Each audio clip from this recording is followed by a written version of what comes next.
So, welcome everyone to the CXMP September 26, 2024, activating your promoters. So, this is one of my favorite. Oh, hey, Tim, Hey, your name says Pamela. That's funny. that would be a first. Yeah, yeah. All right. What is that He all he about? likes me that much. Yeah, I'm trying to be you, Pam. Oh, that's a hard thing to do. That is random. We're gonna fix that real quick. that is random. All right. So, as we are getting started here with activating promoters, this is one of the absolute most practical, lowest hanging fruit, fastest ROI things that you can do in CX. And if you are early phase CX, if you're trying to get funding for CX, if you need a path to value for CX that is a straight line to revenue, there's probably not much out there that's better uh, result for the amount of input that it takes. So I love this one. I've brought this and personally coached several organizations through this process, and the lowest performing firm going through the program found $550,000 in new revenue in 90 days. So there's a lot here, and it's not hard stuff. Some of the things we've covered before: governance, change management, journey mapping. I mean, some of those are pretty gnarly topics. They have a lot um, in them. Activating promoters, on the other hand, is there's a lot of subtlety, and so I don't want to, if it was so easy, everyone would do it. It's not hard, but there is a lot of subtlety and intention in how we go about this process. So, um, as always, the workshop today is designed to be a train the trainer, and I'm going to drop the link to our mural in the chat here in the Zoom. So please jump on in. And I've got several resources in the mural. So the slide deck is in here. There's an ebook that, everything we talk about today is in the ebook, giving you step-by-step guidance. There's worksheets. There's an ROI calculator. So all the tools that you need to bring this back to your organization are in here.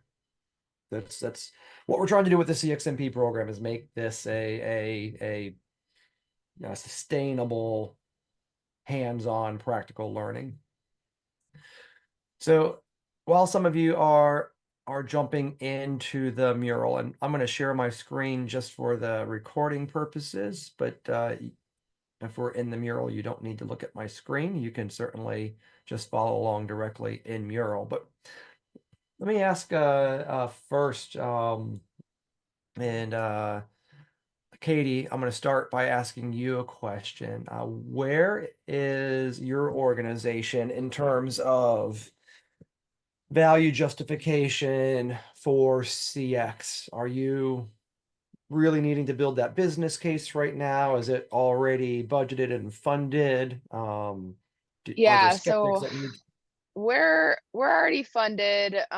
We're as I've discussed in the past, and for those that are new, we're using a consultant named Danielle Berg at Evolve Partners, and we've been working with her for the last a couple months now to establish kind of an official CX roadmap. And so we're kind of at the end stages there, where she's providing her recommendations on how we move forward. So yeah, we haven't yet presented to the firm. We'll be doing that in November, but we do have the buy-in, and hopefully everything else goes okay. Right, right. Tom, how about you? Yeah, we don't have client experience managers in the way we talk about client experience managers here. We have client service managers, but it's a very small role comparatively to what it could be. So we don't have funding necessarily to like expand that, but I think we're on the trajectory to expand it. I think we're pretty primed to do it. And with some transitions that are happening right now, I think we're on that path. But yeah, probably, I don't know about this next year, but the following year, I think we'll have a pretty big push for it company wide. Right. And Sid, how about you? So you're looking at the CX department here. It's a department of about 0.25 FTE. We've tried to embed the CX mindset in all of our client-facing staff, which is somewhere in the 60 to 65 person neighborhood. We've just launched through Client Savvy our formal kind of surveying feedback program. We went live this summer with our full business. We piloted it last year. And, we're just in our infancy, I would say. Even though we've been doing this for a little bit, it's the concept is new to everybody. I think there are still those who may be skeptical of the what, the why, what's going to happen with it. Is this going to become a performance evaluation? Are we bothering clients? So we've got a lot of work ahead of us in terms of really selling people on the value and demonstrating the ROI on the investment in our formal CX program. Right. Right. So yeah, let's dive in.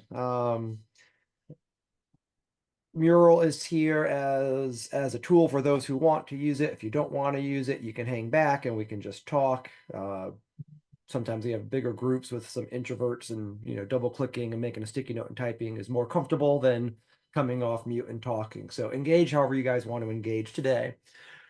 So how many referrals do you get today? If you're looking at, real legitimate inbound referrals where a happy client, referred someone your way, how often is that happening right now? I'd say pretty regular basis. Yeah, we're in so many geographies that I don't think we actually track that data. So I don't know the exact number, but I would say it's probably like, 5% of what we do. Okay. Sid or Katie? Yeah, I think for us, we track it informally, so anecdotally, and I would say probably 30 to 40% of our inbound leads come from warm referrals from a client or a former client. Okay, or so a pretty former client substantial number for you. contact, right? Yeah. Yeah. Yeah, ironically, I did just set our marketing director has all that data, and so I asked her. But most of ours are also prior connections with clients and referrals. Also, just events that we go to, we get a decent amount of clients that way as well. Yeah. Okay. Some perspective on my number is probably a little different scenario than the other year two. We're a sub-consultant, so we're not working with the owner directly. So 95% of our work is repeat work with architects. So when it's a referral, it's more like like a new architect, right? That doesn't happen very often because there's not a lot of new groups around, right? So just a little different as I'm kind of reading this. Thinking through. Yeah. So Tom, that'll be an interesting one to think through what your potential referral opportunity is. And in your situation, are you finding that one architecture firm might have, a couple dozen architects and a handful of them pick MMI, but the other architects pick competitors? Yeah, so that scenario definitely exists. Yep. Right. So as we're that's, yeah, that's going a good through example. this, and I'm thinking around what the referral potentials are. If you've already kind of saturated your market in terms of you're working with all the architects who could be giving you work, but you're not working with all of you're working with all the firms that could be giving you work, but you're not working with Right. all the architects giving the work. Your referral network is going to be more internal, kind of cross-selling to increase share of wallet with the firms. So Agreed. there's one way that we can tackle this, which is those internal referrals to other buyers or other divisions. The other way we can look at this is more of a traditional net new logo acquisition. So this really works both ways.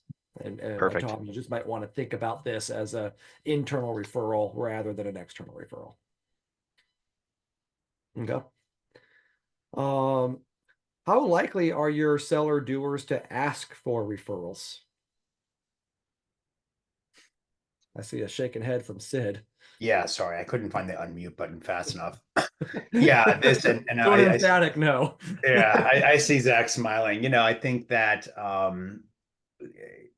it does not come natural. I think that there is there is a hesitancy to feel salesy, to burden the client with, you know, that sort of a question.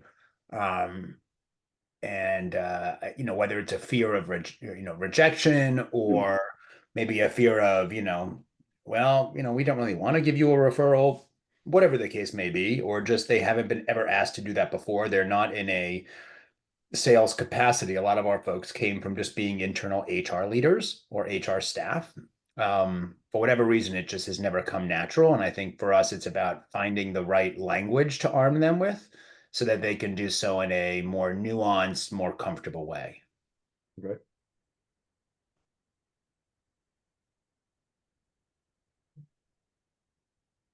So, Sid, you touch on a lot of things: rejection, you know, not wanting to burden the client, you know, uncertainty about, you know, what the response is going to be. We're going to cover all of those today for sure. I'm gonna do one more thing, and a savvy team, you can participate in this one. This bottom left box, how many clients would refer you if it were easy? Just double click somewhere in there to make a sticky note, and then type in your number. What do you think your number is? What percentage of your clients would refer you if it were easy to do so?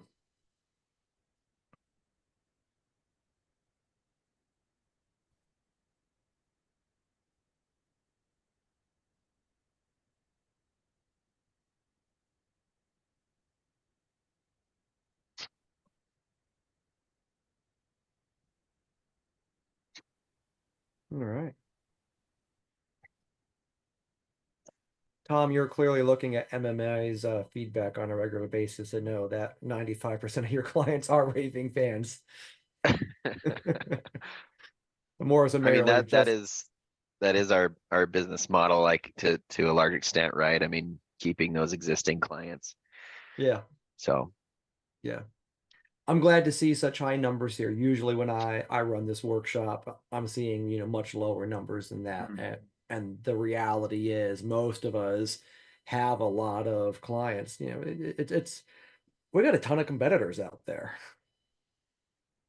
And what we do, the work you do in professional services is very high touch, it's very personalized, it's very strategic. So buyers don't tend to work with firms that don't take good care of them, at least not for long. So yeah, the majority would. Let me jump into some storytelling time. Who recently referred someone to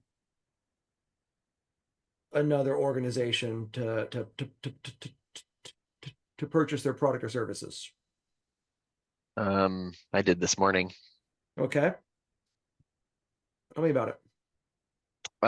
We got an opportunity with an architecture firm that we're like 7 projects in. They're fairly new to us, but they have a big opportunity in a market that we're not in. We have the engineering expertise, but it's a different market, different geography. And Yeah, it really just ended up not being a good fit for us. We didn't feel like we could perform well on the work.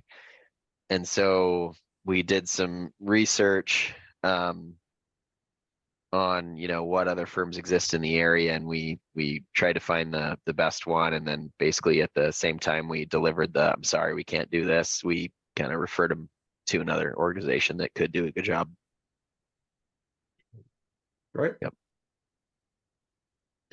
I have an example from yesterday. I was on a lawyer who is in a networking group I'm in, referred me to one of his clients, just the CEO, just to have a one-on-one conversation. During that conversation, we identified some potential opportunities that might be good for us down the line. However, she did mention that, the next 3 months, their CFO is retiring and they're looking to hire a fractional or an interim CFO. So I immediately, could pull through 3 or 4 names of folks that I think would be qualified, and I have forwarded those along to her. Right? Anyone else recently make a referral? I did. Okay. So I worked for almost 20 years in the home medical equipment industry, and the company that I worked for dissolved. But obviously we had a lot of competitors, and I had a friend who had a family member that was looking for some equipment. And so I ended up referring them to one of our competitors that I knew provided good service. So I kind of referred them to an old competitor, but Right. So Zach, who was Tom helping? Who was Sid helping? Who was Pam helping?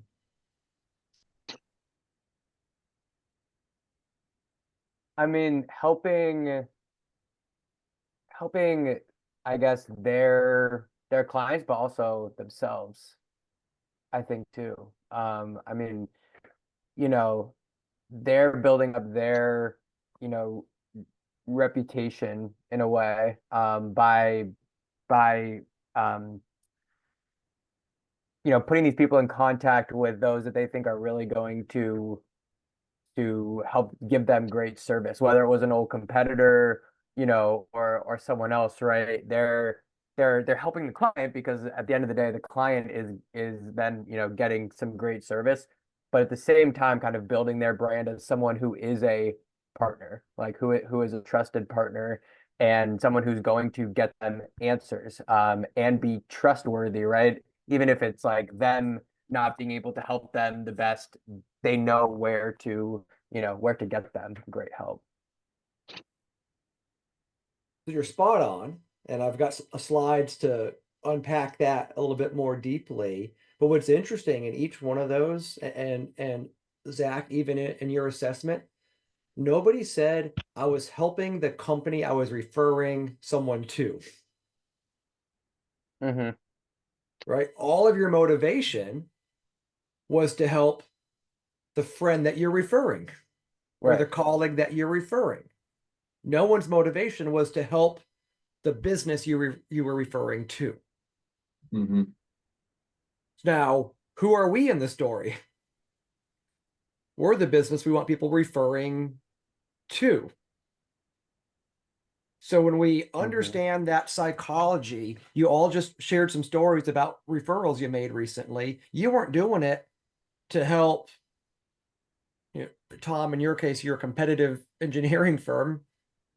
Sid, you weren't doing it to help the candidates that you passed along. Pam, you weren't doing it to help your former competitor. All of you were doing it to help a client, a partner, a friend. Mm-hmm. So that's, I think, one of the reasons why we find it icky to ask for referrals, because we're the one being referred to. And the psychology, the motivation of why people refer isn't to help you, Sid. It's to help their friend that needs your services. Mm-hmm. Ryan, Yeah. I was just gonna add, I do think, and maybe I'm stealing your thunder. I haven't seen the deck, by the way, everyone. Um, eh, you know, you've heard the expression good people know good people. I do think there can be many situations where you actually it's yes and. I think you maybe first and foremost want to help the colleague or the friend or the partner that you're giving the suggestion to, but I think you can also want to benefit and help the company that you're referring if you are a raving fan and you like that company, you believe in that company, and you're looking to create a win-win where, yeah, you're helping out the person that you're giving the suggestion to, but you're also helping out the company you're referring. And then to Zach's point, you know, when you can connect good people with other good people, that just makes you look like good people. So it can kind of create multiple motivations, I think, to connect sort of like-minded companies and brands and people. It certainly does. And I'm not saying there's not multiple Yeah, ways here, but in terms of the psychological driver, right. it's first to help my friend, the person I'm referring. It's second to help me. Zach nailed it when he was talking about that social esteem part of it. I get some social credit because I helped a friend. And then, oh, by the way, the company I referred them to now kind of owes me one as well. So the a couple of weeks ago, a consulting partner we collaborate with all the time, great longtime partner. Their emails were just not working. I mean, it was for a couple months they had been fighting with it. And I was talking with the managing partner of that consulting practice, and she was just complaining. I'm like, hey, do you want me to introduce you to our managed service provider? I, I'm sure they could solve this for you. And I like my managed service provider, but I was doing this to help Laura, not to help the managed Right. service provider. And I made a connection, and they had a call the next day. And 2 days later, Laura signed a contract with the managed service provider and jumped over because before they even had the account, they fixed her problem. Nice. Right. And now Nice. Laura owes me one. The managed service provider owes me one. I get to walk around feeling like I'm the guy who helped solve a problem. Everybody Yeah. wins in that situation. That's Yeah. what good referrals happen that way. Everyone walks out feeling like a winner. So, let's just to keep you guys interested, let's have everyone pull up this spreadsheet, and you'll find it in this kind of second box in the top left where it says APWS Toolkit. So if you double click on that, it pulls up a preview, and then in the top left, you can download the file and get your own version of this. And you don't have to share your numbers with anybody, but I do want to just walk through this exercise so you can, see the what's in it for me, as you might want to bring this back to your organization and say, hey guys, let's invest some time and effort on this. Here's the business case for it. Now, Tom, you're managing a portion of the business, not the whole business. So it's up to you Correct. whether you want to do this for Morrison Mayerly big picture, or whether you want to do this just for your kind of practicing unit. So these gray boxes are the numbers that you're going to change. Does anyone not have the spreadsheet downloaded yet? I got it. Okay. And if you don't know, guys, just estimate, put some rough numbers in there. That's fine. The goal is to learn this methodology. So let's say, I'm a $10 million a year business or business unit, and I've got 100 clients in that unit. So in the course of a year, I got 100 clients that are spending $10 million. White will calculate here what that average annual revenue per client is. Well, how many people do I interact with at each client? 2, 3, 5, 1. So put your number there. And if it's 2.5, you can put 2.5. The numbers will still work. Okay, so if you don't want to round, you can add some precision there if you'd like. And then that tell us, well, that means we've got about 250 contacts that we're working with. And let's say we go ask for feedback, because activating promoters is identifying who your promoters are and then activating them. So we need this feedback loop in order to start the process. We'll talk about that in a minute. So let's say, for whatever reason, we can't get all the names, dirty data, someone, project manager just won't give us the names. So say 75%.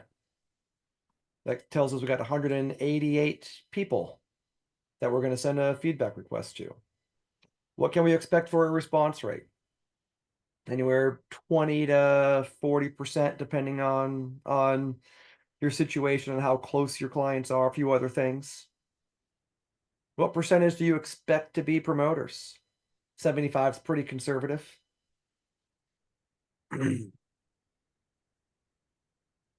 So each one of, and then that tells us, okay, so we've, going through this exercise, we'll identify 56 promoters. Not all of them are going to, respond to our follow-up. Not all are going to take a meeting with us.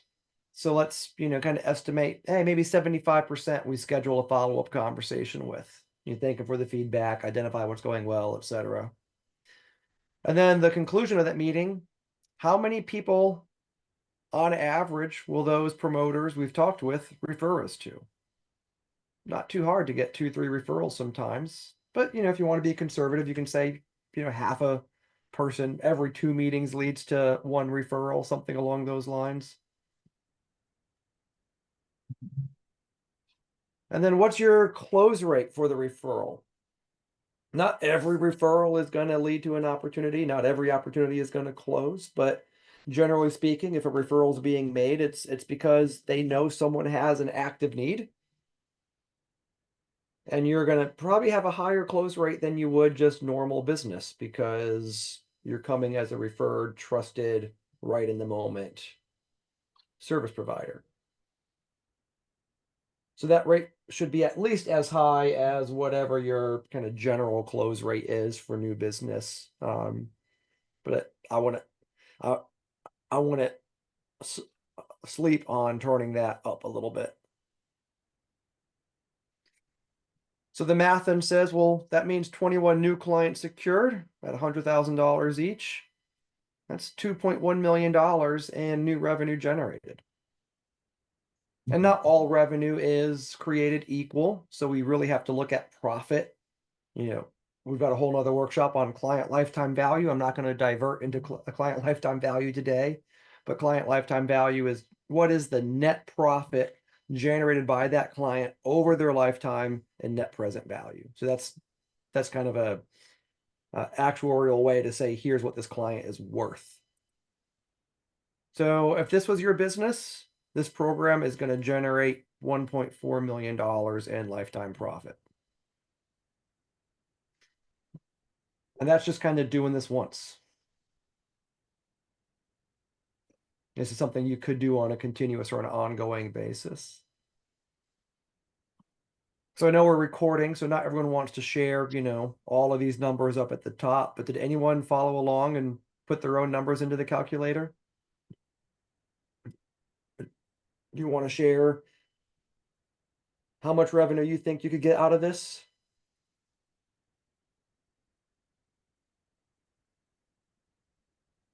In terms of the CLV or the total revenue? Tell us both. So mine came to revenue of 700 and roughly 40,000 with a CLV of 502,000. That's not insubstantial.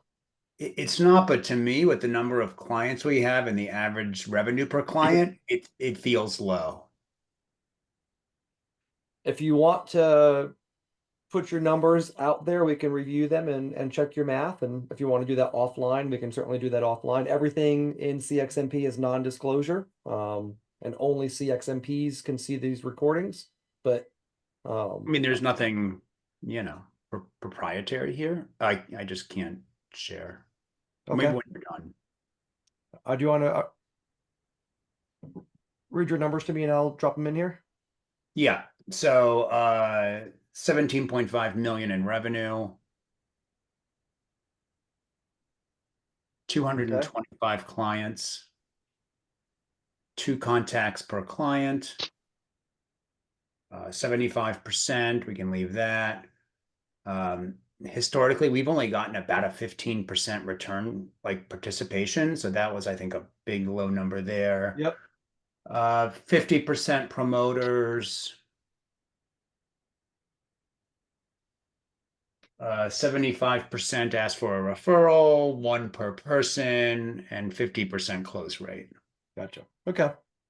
Yeah. This is where we can start doing some scenario planning that the math does roll out here for you. And, a kind of chicken and egg, Sid, using these numbers as they are, we could go do activating promoters. You can see the return to the business. And if the, kind of work your way bottom up, see what your close rates are, how many referrals you're getting, how many you're actually asking. Mm-hmm. But then you can say, okay, so what if we could get a response rate from 15 to 30%? Yeah. That's going to give us $700,000 in additional referral opportunities that close. So that can elevate some of the attention on what do we need to do to drive response rates up. Yeah. Right. Same thing. If you're at 50% promoters, well, what's some of the return to the business of enhancing client experience to where we have 75% promoters? Well, look what that does to us down here at the bottom of the graph. So those are some different ways you can look at this. You can look at this, and this is hypothetical. So you kind of have to work with what you have today, prove it. And then as you move forward, you can say, what would happen if we invested in, this, or this in order to change some of these? This is one of the ways our investments in CX can lead to return to the business. Yeah, for sure. Okay. Anyone else have a number coming out of the calculator? Yeah. So I have total revenue generated 1,053,000, and then CLV is 716. Okay. And that CLV is based on 15% net profit, 85% retention. So if you're 20% net profit, 90% client retention, that CLV is going to be higher. If your net profit and net retention are lower, your CLV will be lower. I've got a separate CLV calculator. Again, different workshop. That's just kind of running on the assumption of 15% profit and 85% retention. Okay. Katie, what'd you come up with? All right, I was actually just typing to Pamela. So my mural is not working, so I was not able to do the toolkit. I'm trying to get it to work now.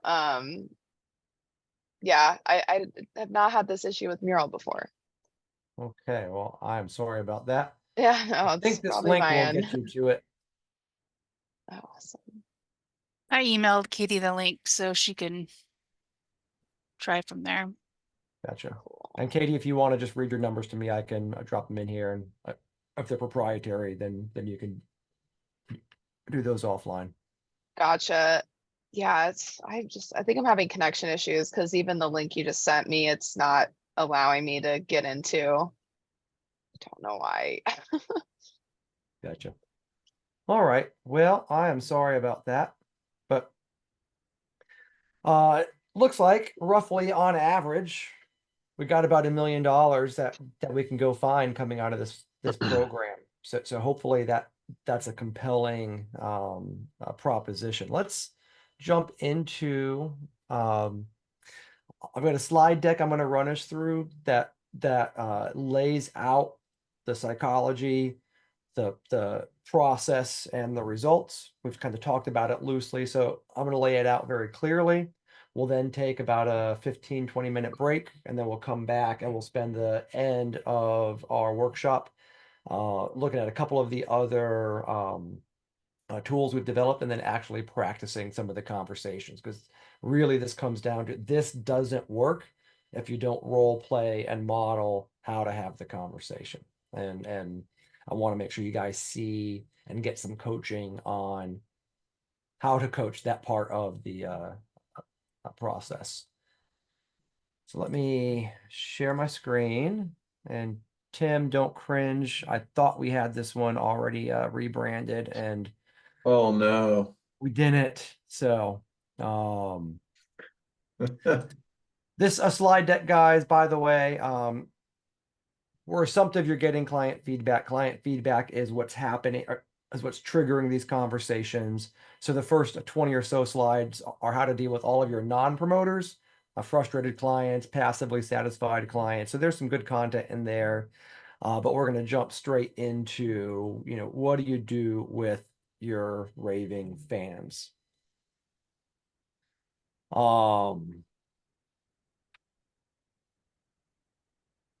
So you did the hard part. You created an exceptional experience for your clients. You delivered something of tremendous value. And you were able to get some feedback from them where the client said, yeah, that was amazing. Exactly what I wanted. I loved it.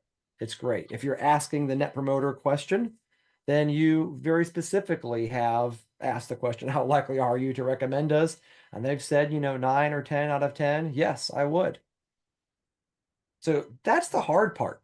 Creating an experience for clients where they respond enthusiastically saying, yes, I'd likely recommend you. I'd very likely recommend you. That's the hard part. And what's missing is the gap between their likeliness or willingness to refer you and the actual behavior of referring you. So we like to think that, just because a client said they're likely to recommend us, that they're, out there telling people about us. But the reality is they're busy. Their brain is full of stuff. They're not thinking about, hey, who can I go introduce nonprofit HR to? And we learned in our storytelling time earlier. Oh shoot, I just realized I never hit resume recording. That's a bummer. Oh well, guess we're not going to be recording this session. When we went into our story times earlier, the primary motivation for why people refer isn't to help the selling organization, it's to help a friend or a peer or a colleague. So that's the context that needs to happen for a referral to happen. Pam, you shared that you referred a family member or friend to a former competitor of yours because your former employer is no longer existing, right? Mhm. Yep. Do you go around thinking, who can I refer to that competitor? No. No. It was when the context happened of, I've got someone who has a need. It was creating that context of identifying someone with the need that then spurred the referral to the person who could satisfy the need. Correct. Right. Katie, what city are you in? Tucson, Arizona. Tucson, Arizona. That's right. Mhm. You had said that. I've never been to Tucson. If I told you I was coming to Tucson and I was going to be there for a few days, what's one of the first 3 things you're going to say to me? Dress appropriately, bring the right clothes. Yeah, I don't know. There's a lot of good places you can stay. We have a really good food scene, especially when it comes to Mexican food. So you're already thinking about, what can you do to help me have a great experience while I'm in Tucson? Right? Yep. You probably never would have thought about recommending your favorite Mexican restaurant in Tucson to me unless I created the context of saying, I'm coming to Tucson. Yep. So once the context is made, that's when we jump to make the referral. Because we're helping our friend, we're not helping the service provider.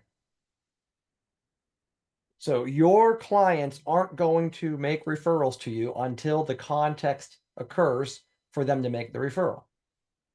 And since what most of us provide is pretty niche, you know, like pretty easy for you to recommend Mexican food because, you know, everybody eats. A little bit more difficult to recommend HR consulting specific to a nonprofit organization, because I don't know that many people that need HR consulting and are in leadership in nonprofit organizations. But I do know a couple, don't I, Sid? Right? So, that's why, even though we could have hundreds or thousands of raving fans, our actual inbound referrals could be, you know, a couple, because the context isn't being created.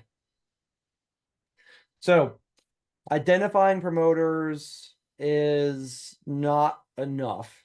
You have to activate them. Everyone here familiar with Net Promoter Scale? I don't need to talk about Net Promoter Scale. All right.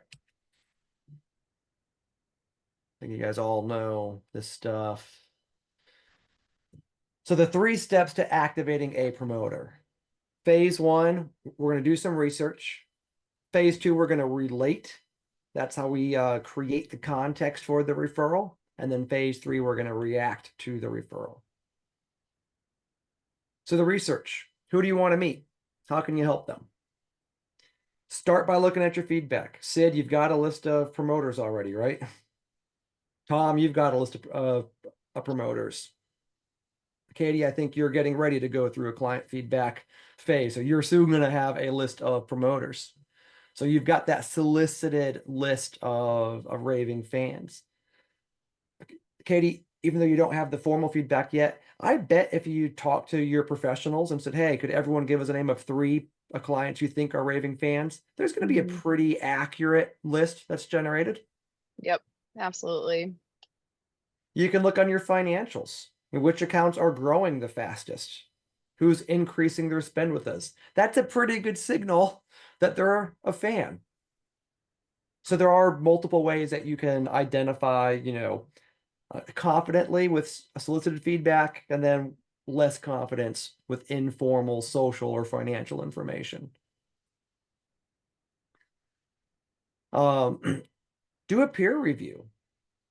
Look at that list of promoters and just like, you know, this works really well in like a small seller doer teams, you know, 10, 15 people. Hey, what do we know about the people on this list?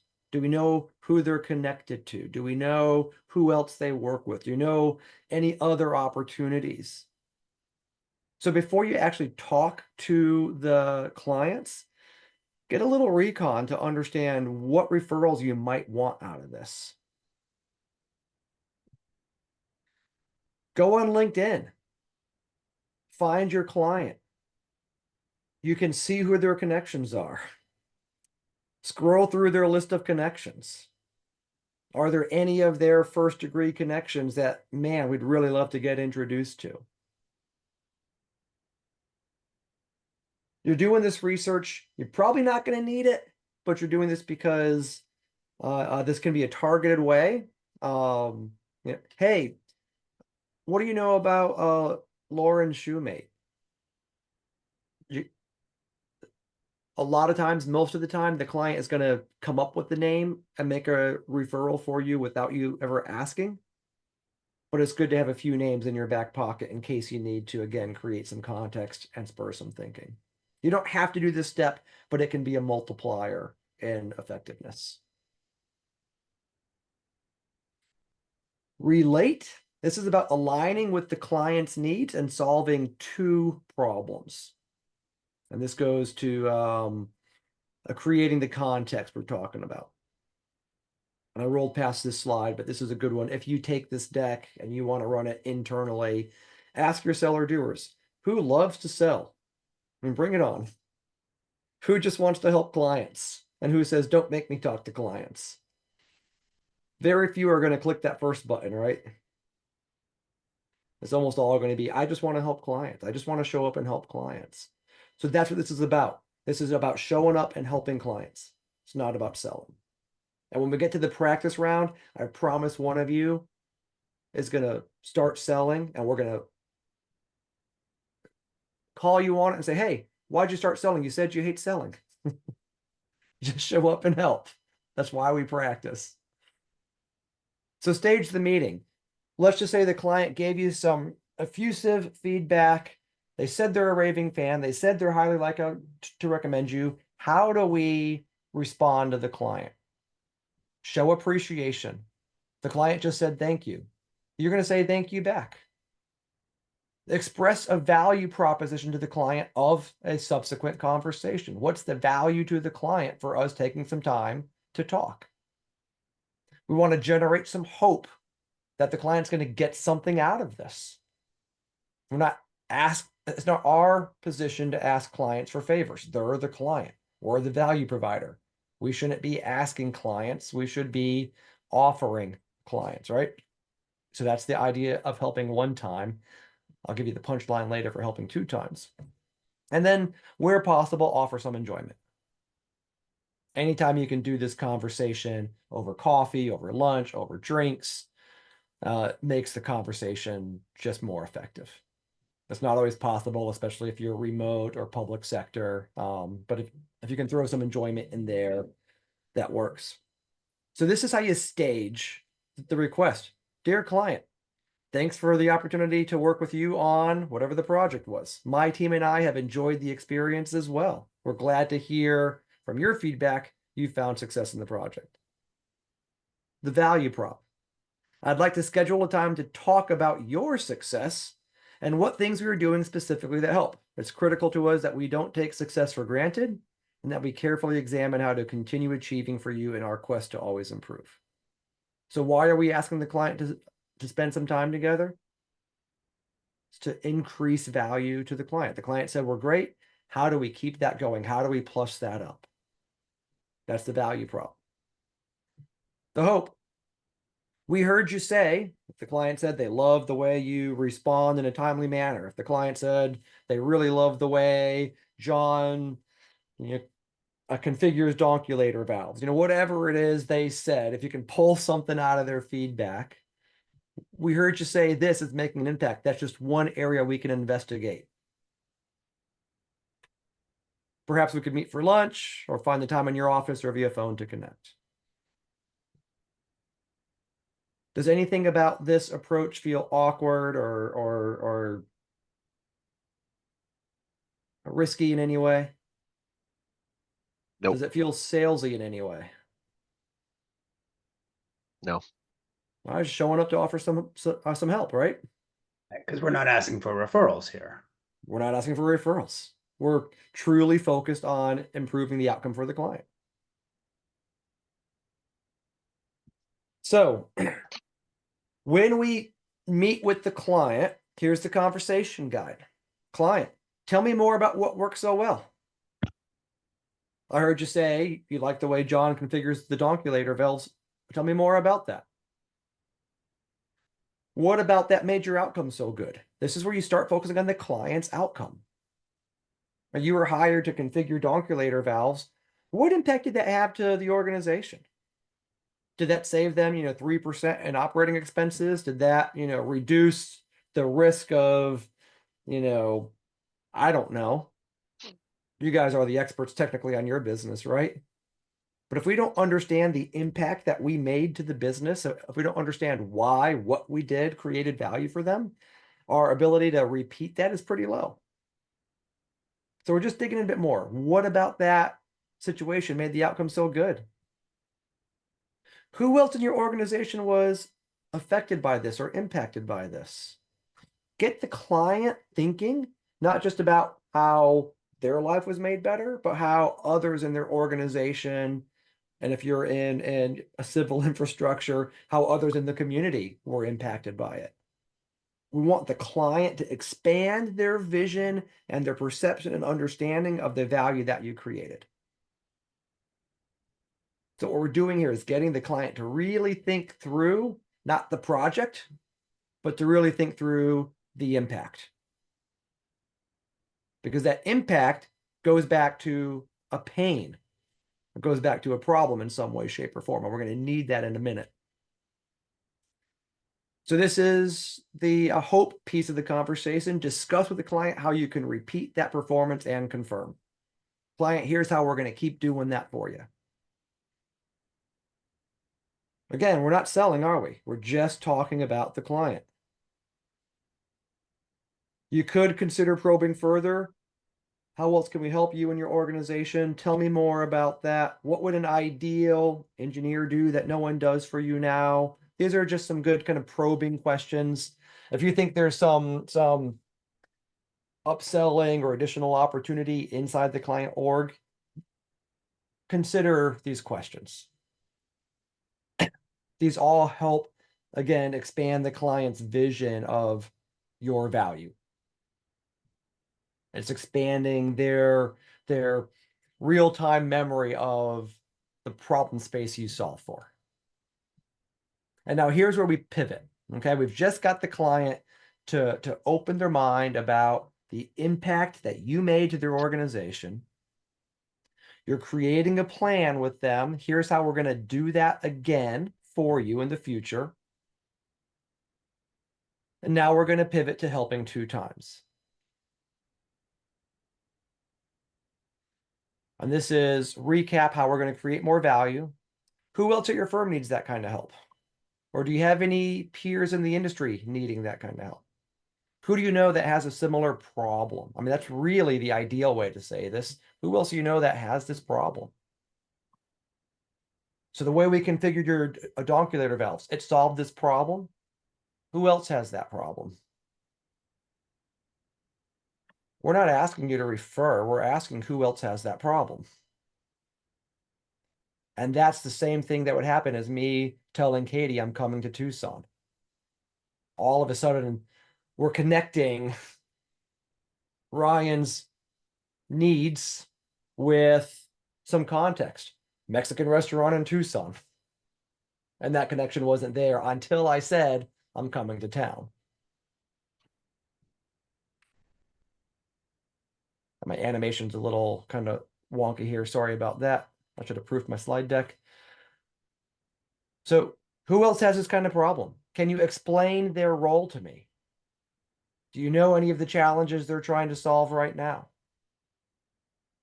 And when you go down that train, you probably don't even have to ask, would you be able to introduce me? When Laura was telling me that she was having problems with her email delivery, and I said, I know someone who can help with that. Did she have to ask me, would you introduce me? Right? Once that context is made, your client's going to tend to say, you know what? I should really introduce you to Joe. I bet you could help Joe. So you've never sold. You've shown up. What problem did we solve? What was the impact of the organization? Who else do you know has that kind of challenge? Tell me a bit more about that person. I'll say, if they say, yeah, Joe's dealing with this problem. If you pivot to, would you introduce me? You just started selling. Yeah, Joe's having this kind of problem. Can you explain Joe's role to me? What do you know about Joe? What challenges is Joe facing? What you're doing there is you're telling your client, I'm not looking for work. I'm looking to help.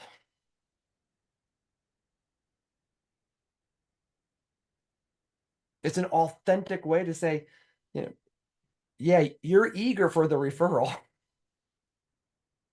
But if you jump to the referral, it just kind of feels icky. And if you lean in with, tell me what you know, what are the problems? What are they like? You know, what are they not like? Do you know what they've tried before? You're getting incredible business intelligence that's going to help you close a deal. And your client doesn't feel like they're spilling secrets. Your client feels like they're enabling you to go help. And the minute you jump to, would you be able to introduce me, to then go try to ask those questions. What else do you know? What problems are they solving? Now they feel like, ooh, you just went sales mode. Now I'm talking to a salesperson. They'll be a little more cagey. So I said, this stuff's not hard, but there's definitely some subtleties to the art. What do you guys think about that conversation guide? Does that feel natural and flowy? Yeah, it feels authentic. I mean, it feels like it's just a conversation. So Yeah, it's very organic and you're providing good client experience without being pushy or having clear ulterior motives. Even though we do, Mhm. right? Even though we do. And this is where, you know, do you know anyone else that's dealing with a similar problem? Do you know anyone else that needs this kind of outcome? Do you have any peers in the industry needing this kind of help? If you get a no, this is where that research, if you've gone on LinkedIn, if you kind of talked internally and you know this person's connected to 2 or 3 others that you want to get to know, here's where you could name drop. I've really wanted to meet so and so. Do you know them? Well, you know you do because you saw that they're connected on LinkedIn. You know, the degree of knowledge might be, pretty lightweight. But again, instead of asking, would you introduce me? Salesy, can you explain their role to me? Do you know of any challenges that they're trying to deal with right now? And then they're going to probably offer the introduction before you ever have to ask. So I will grant this is, kind of edging into the sales a little bit because you're name dropping here. But really, you're just creating some additional context. Oh, yeah, I forgot about Jill. I haven't seen Jill in 6 months, but the last time I was talking to her at that industry conference, she was really worried about this. I'm glad you reminded me. Well, tell me a bit more. What was she dealing with then? Is that an industry thing? Is that kind of unique to Jill's situation? And you're just kind of probing more, and you're likely to get that referral. And then stop. Really, anything you do beyond this just becomes salesy. So offer a plan to make the introduction happen. Again, our job's to make their life easy. So you're going to offer them an intro plan, and you're going to stop and you're going to finish out the meeting with pleasantries, niceties, small talk, go back to focusing on their projects, their problems, whatever it is. Don't keep pushing on this. So then thank the client. Follow up. And now the react phase is a critical part of this as well, because what you do from here is going to be the difference between not only does this one work, but does it work again and again and again and again. So recap the meeting. Begin with the agreements to improve value. We met, we talked, you said this is what you loved, you said this is the impact that it made to you. And this is how we're going to continue creating that value for you. If you have any action items, you asked, it'd be really helpful if we would start doing this or stop doing that. Give a status update on the action items. And then list the referrals and method of introduction. I heard you say Joe and Jill were both dealing with similar challenges, and you'd offered to introduce us via email. I look forward to that.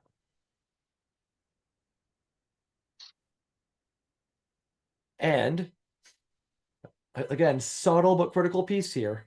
I look forward to your introductions and reporting back how we've been able to help them too.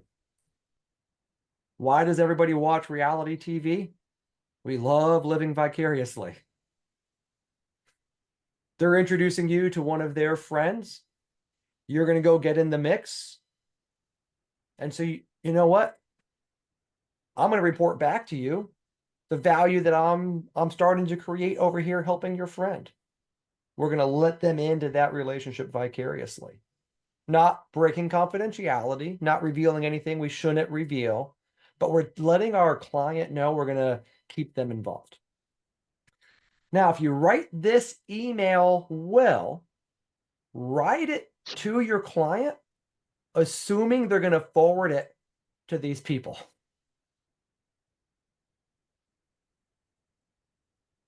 So you're writing your own introduction. You're writing it to your client. It's authentically to your client, but you're writing in a way that your client just replies to you, copies the introduction person, and says, Jill, I was talking with Zach the other day. See below. I really think Zach can help you with this thing that you're dealing with. And because the client did that, the client is implicitly endorsing everything you wrote. And so the prospect is going to believe everything that you wrote. It's not marketing speak. It's not, look how great I am. The prospect believes it because your client sent it on. So again, it's not hard. It's not rocket science. It's subtle, but you're writing this email intending for it to be forwarded so the prospect sees it. So just keep that in mind as you frame this.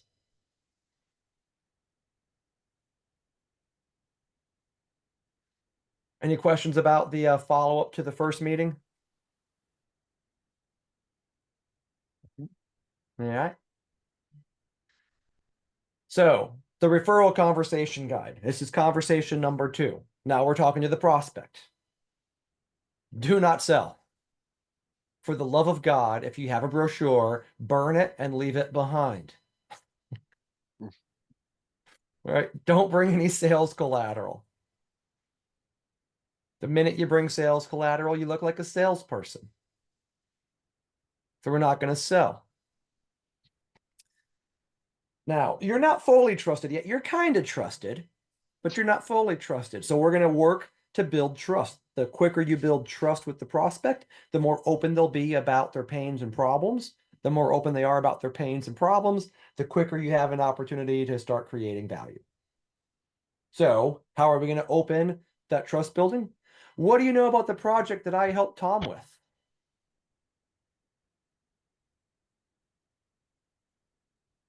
Hopefully they're friends and they're talking to each other, right? I introduced Laura to Wingswept. I talked to Laura about the work Wingswept has done for us. So when the salesperson at Wingswept talked to Laura, if they had opened with, what do you know about the work we're doing with Ryan? It lets Laura start, kind of opening up. It's easy to talk about somebody else before you talk about yourself. Once you start talking, you start getting more comfortable. Makes it easier to then begin to start talking about yourself. How are your projects similar? How are they different? You're kind of easing into that trust building here.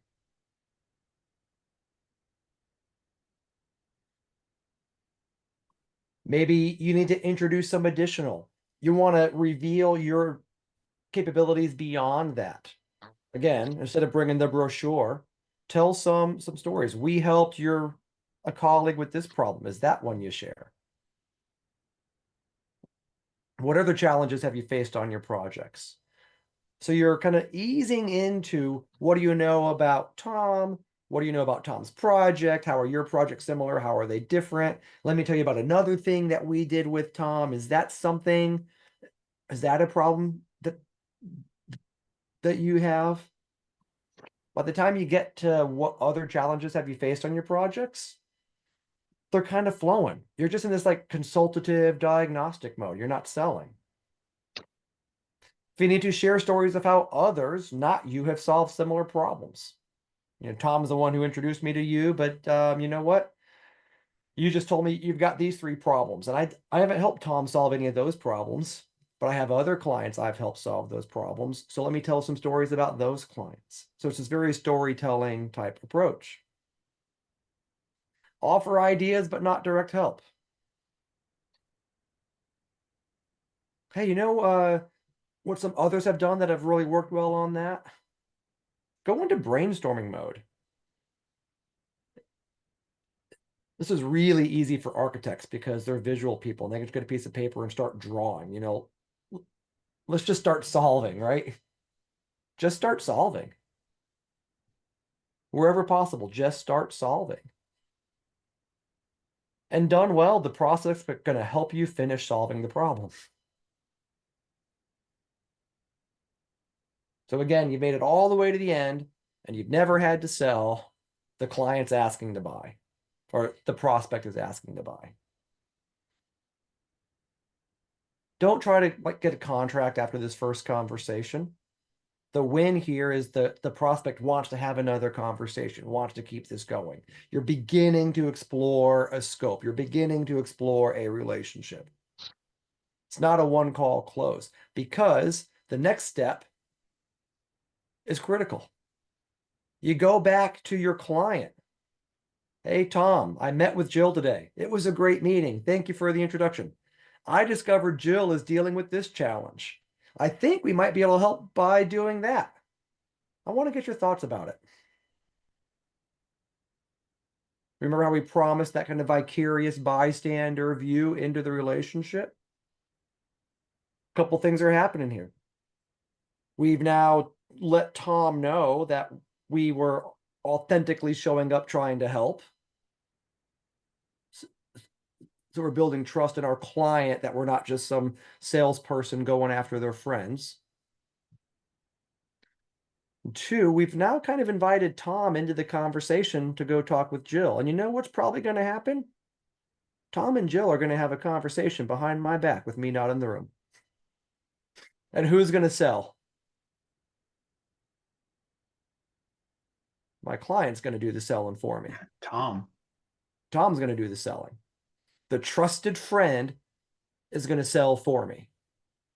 All I've done is create the context to get the introduction, showed up authentically, wanted to help my client, showed up authentically, wanted to help their friend, and then invited the client back into the conversation.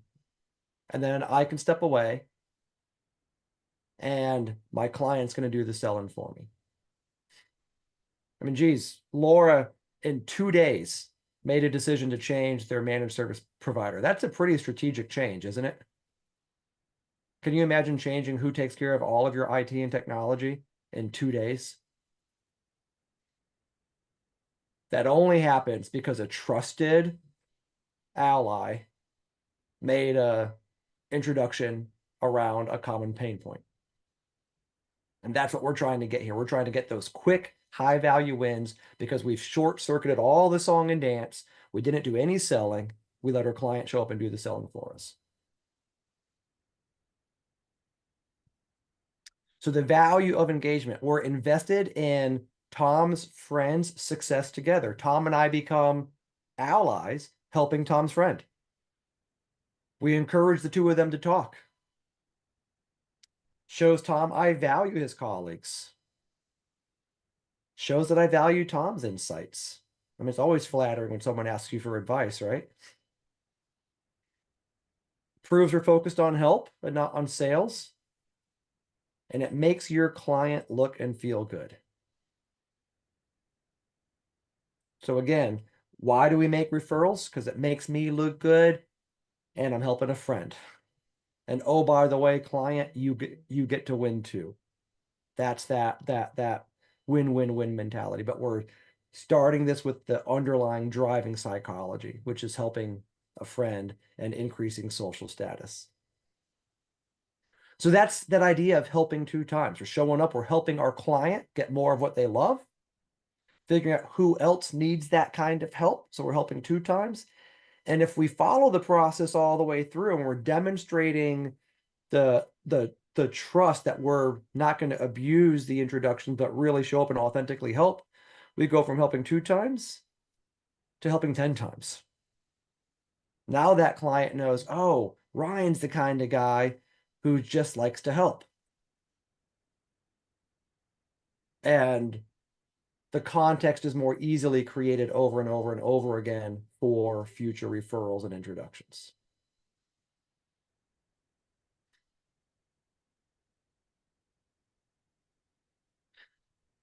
When it works, tell the story internally. That's the biggest key to adoption here. Every time it works, tell the story internally. Have the seller doer who did it tell her own story. Make the seller doer the hero. When you deploy this in a firm, you're going to have a couple brave souls that go out and try it. And a few of them are going to be successful. And if you don't have them tell their story so that their peers hear it from a peer, the timid souls who are waiting to see it work are never going to see it work. and they're not going to follow along. So when you think about this from an organizational psychology perspective, really celebrate the wins.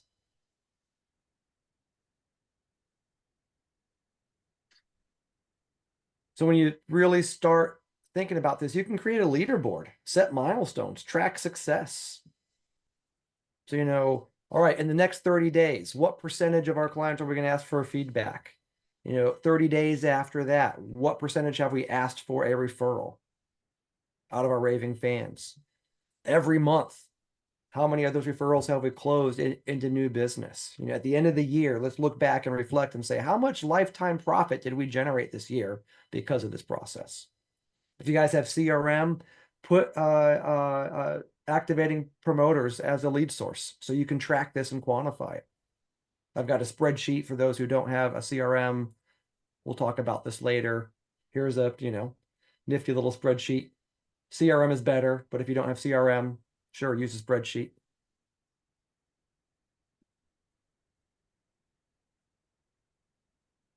And that's it. So any questions before we take a brief break and then jump back in for the role playing?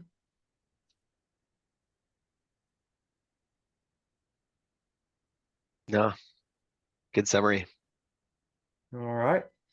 So it's 3:17 Eastern. Let's come back at 3:30 Eastern. That gives everyone time to check some emails, do some comms, take a bio, and then we'll wrap up with the role playing. So see you guys all in about 12, 13 minutes. Thanks. I'm back in the mural. I'm going to share my screen again just for those who'd rather follow along visually. But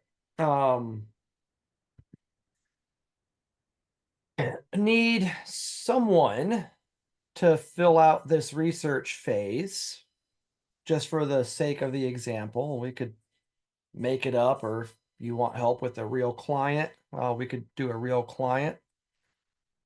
But what is the name? What have we seen from their feedback? What have we said they love? What do we think they love? What's our financial performance been like? What's our current share of wallet look like? Do we know of any internal opportunities we want? Are there any internal referrals or points of contact we want to get to know? Do they have any exciting first degree connections? And any external referrals and points of contact that we want. So this is that kind of pre-game planning. And again, this is not a required step, but it can be a useful step, particularly if you're trying to grow into a market or industry or vertical or geography that you don't have a whole lot of depth. A little bit of extra recon there can be helpful.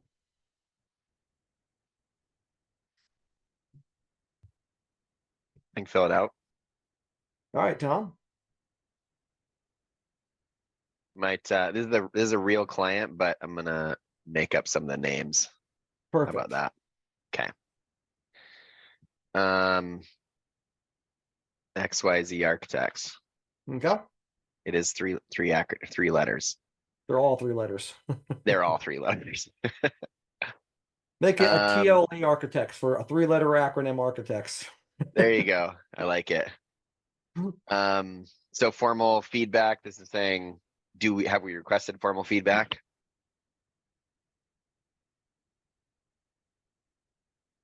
Yeah, we've done that through the CFT.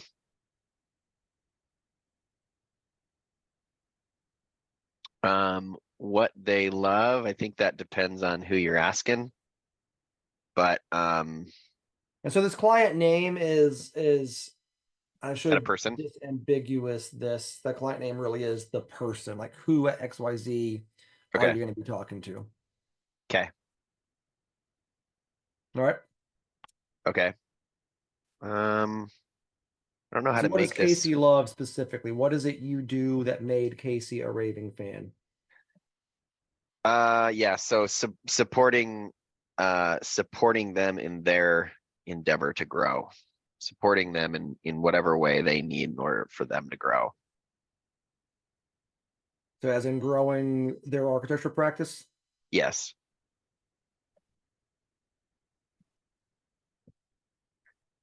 I don't know how to make those sticky notes wider. It's just a Okay. square, but I got you.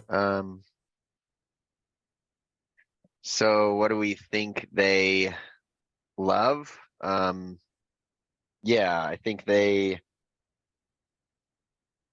we always say, just making their life easy, right? I think it comes down to as simple as that, right? So, but being, present, attentive, active in conversation and collaboration.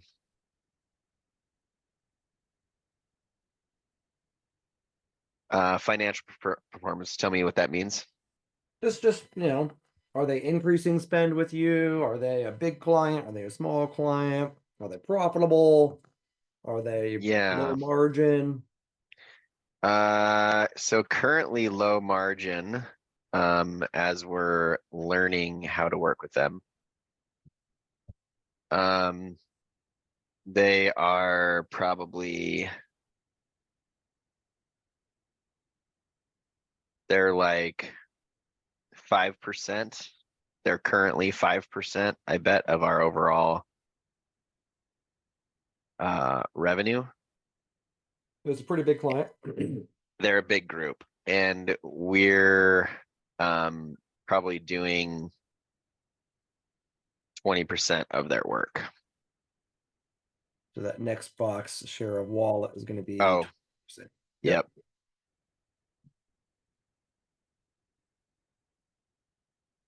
Okay. Do you know of any internal opportunities or projects you want to pursue with them? What do you mean by internal? Like, So an do we internal know of opportunity projects would be there? another opportunity at XYZ Architects. An external opportunity would be, a referral to someone at WV. Yeah. Architects. I mean, I do know some specific projects, but like generally speaking, there's a whole sector of their business, mostly geographic based, that we aren't doing their work Okay. currently, but we want to do that work. So I guess that internal opportunities would be, yeah, they're sort of geographic based work that's not in our geographic region. Is that like Western Montana or something like that? Yeah. Yeah. Yeah, more like Washington, but yeah. Okay, great. Internal referrals, points of contact we want. Yeah, there's sort of a pile of people within their company that we could get ourselves introduced to. I see a huge opportunity with this group. So as large are those that are out in Washington? Yep. Okay.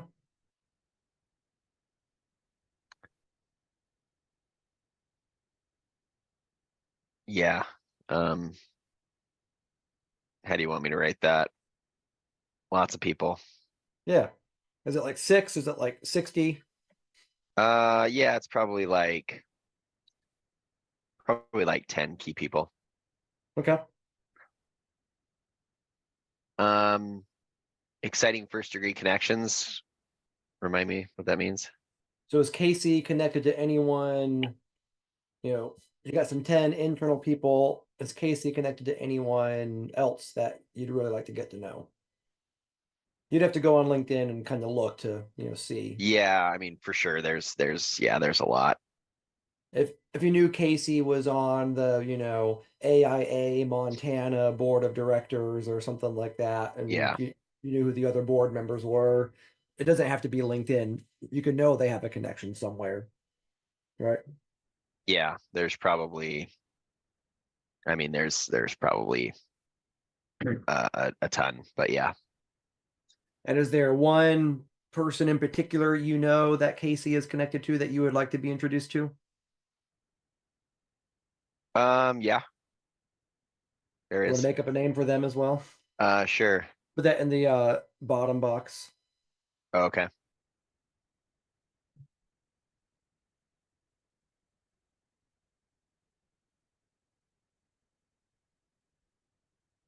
Cool. All right. So is everyone starting to get a picture of Casey here? All right. So I will be Casey.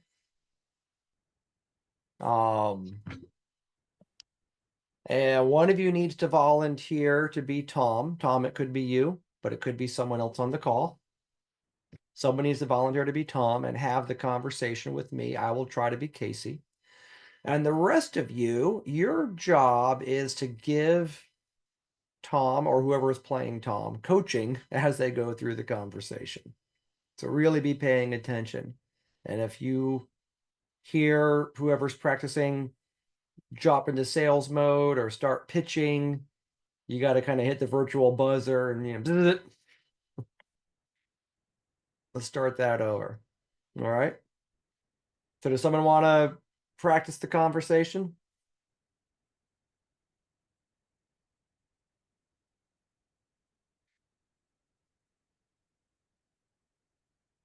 We have a lot of actors on the Yeah, the right. call, I'm sure. I'm definitely one of them, 100%. Got the conversation guide right here. So, I mean, Yep. Yeah, I mean, I can do it. all right. I think this is the same one. Yeah. Yeah, okay. So conversation guide, this purple guy here. So yeah, I think when I meet with Casey, I would just So pretend I'm yeah, Casey and we're starting the and Zoom call. We're just going to yeah, jump right into so this, right? yeah, perfect. So yeah, my questions would be, on the project we just did in Kalispell, what are the big things that worked so well for your company? Yeah.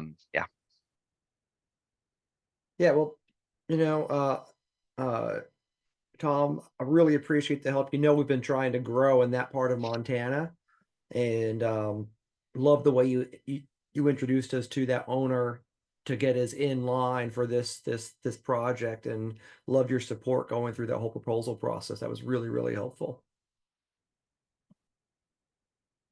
Yeah, sounds good. So, I guess what about that made the outcome so good for you? We've our utilization's been a little bit low, and that project, the intro to the new client, it's helped us get our utilization back up, and we've had some really talented staff that's been on the edge of having to be let go because we couldn't keep them all utilized. So that work was really, really helpful getting our staff up and running. And with the relationship we made, I think we've got a long pipeline of new work coming out of that client. So that really helped us out in our growth objectives. Yeah, sounds like there's lots of people in your company that are now, employed, like you said, but what other benefits have you seen in your organization and for people in particular? Yeah, well, I mean, now we were also working on a internal owner transition, and one of the founders wanted to retire. So now that we're in better shape, that's letting Mr. X go ahead and retire. And that's letting a lot of our younger leaders step up into new leadership. So a lot of neat things happening. I really appreciate what you helped us grow into that geography. So one of the things we want to do is, make sure that we can continue this same sort of relationship and process moving forward and make this repeatable. What are some ways you can think of that would help us repeat this same experience? Well, I know you do a lot of work with other land developers and towns and villages across Montana. Are there any others that you think would be a good fit to propose on? Could you introduce us to? Yeah, no, definitely. I think we have a fair number of contacts in that realm.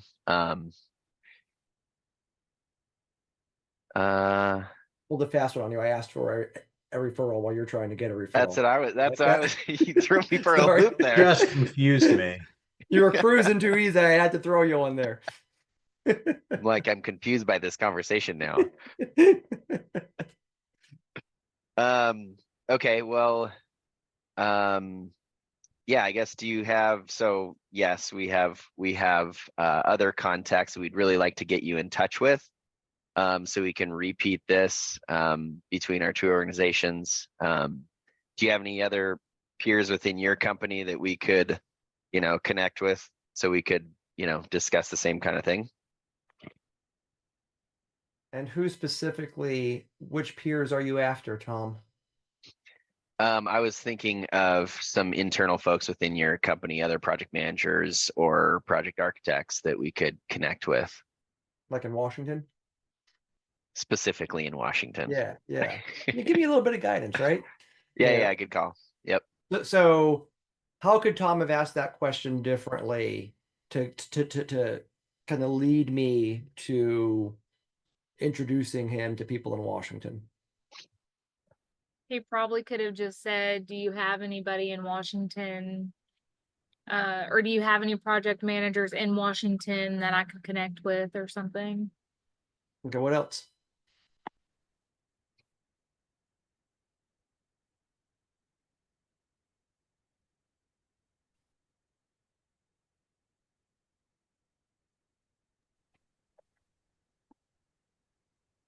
Let's go back to and Tom, I hope I'm making up stuff on the fly close enough to reality. You said what Casey liked most was that you helped them grow their business. Right. So I'm just assuming you helped them grow the business by introducing him or putting something in the pipeline, or right. That's what you did. Yep. That was valuable to me. Yep. And you asked me why that was valuable. And so I gave you some reasons why that was valuable. When you want to get introduced to Washington and you're extending the same offer of help. So how might you ask the question to not feel salesy, but get me thinking about bringing you out to someone in Washington? Yeah, I could probably say, hey, we haven't really, we're beginning the process of looking at opportunities in Washington. If we do find something, could I send it to you? What else could you do? Someone else answer. Okay. You could ask if they're looking to grow in Washington specifically. There we go. Now we've aligned with what their original problem was. Their value statement was, you helped me grow in Montana.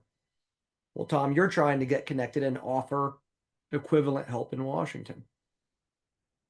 Or even where else are you looking to grow, period? Because there might be other places that, they are really important to them that also maybe wasn't maybe Washington was your first choice, but maybe there's, some other geographies you're interested in that they are, number one priority for them.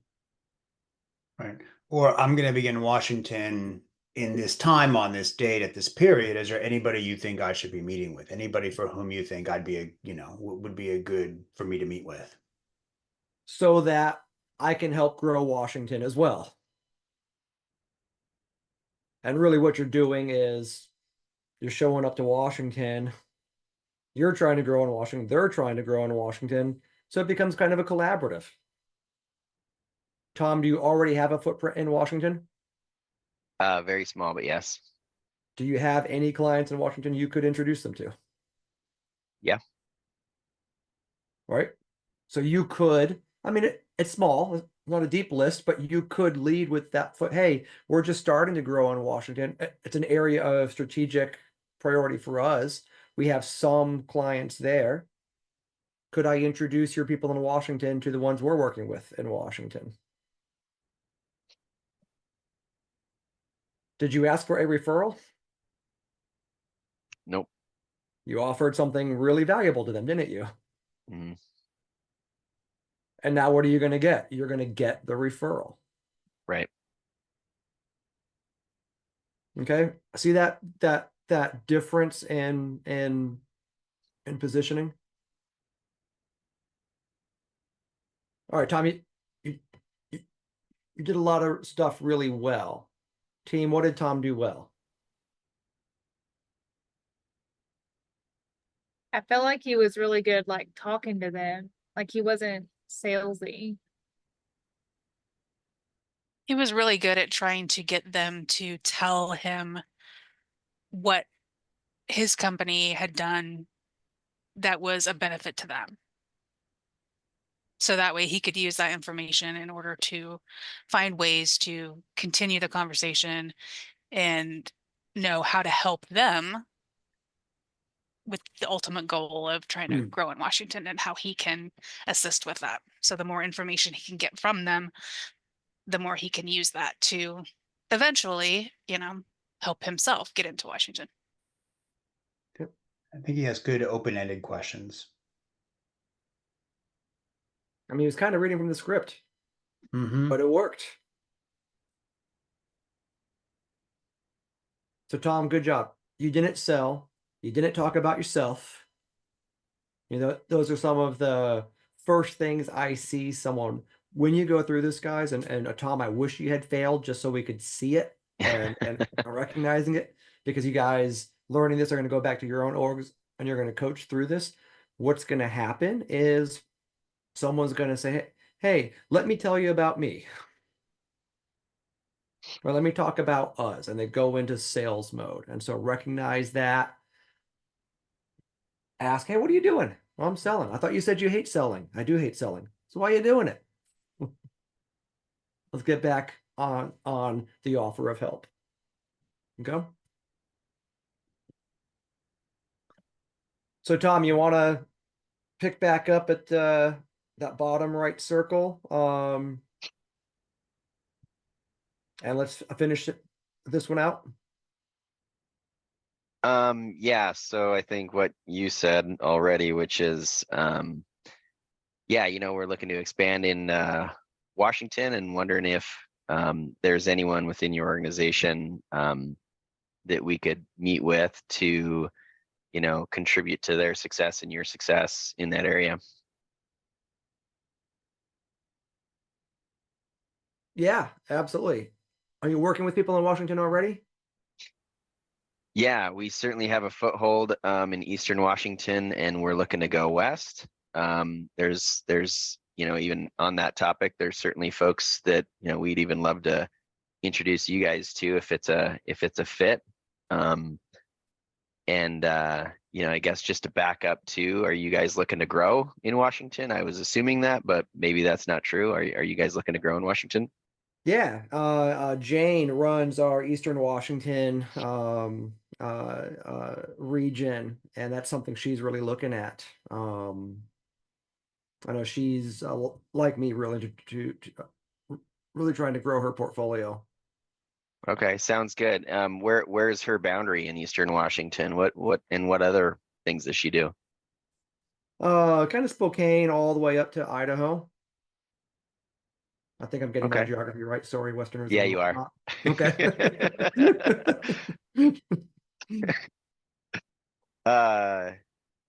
Sounds good. Do you know any challenges that she's facing in Eastern Washington and Idaho that's something that that she's facing right now? Yeah, there's we're newer there, and so there's definitely a preference for the incumbents trying to get the first project with the client. Just seems really hard. Um, there's being a bit more rural, is a bit more of the old guard and who knows who, and Jay's just having a hard time breaking through that. Gotcha. Do you travel yourself to Eastern Washington and go visit her periodically? No, but we do all of our directors get together about once a quarter in wherever our headquarters city is, and so I see her there. Okay. Yeah, I'm gonna be, let's see, I'm gonna be in Spokane in 3 weeks from now. Maybe, if you wouldn't mind putting a feeler out, maybe we could go get some coffee. I'd be happy to do that, Tom. Perfect. Cha-ching. There you go. Yeah. didn't want to make it too easy at the end. I wanted to make you make the ask. But even there, you kind of created the context, right? Yeah, Yeah. All right.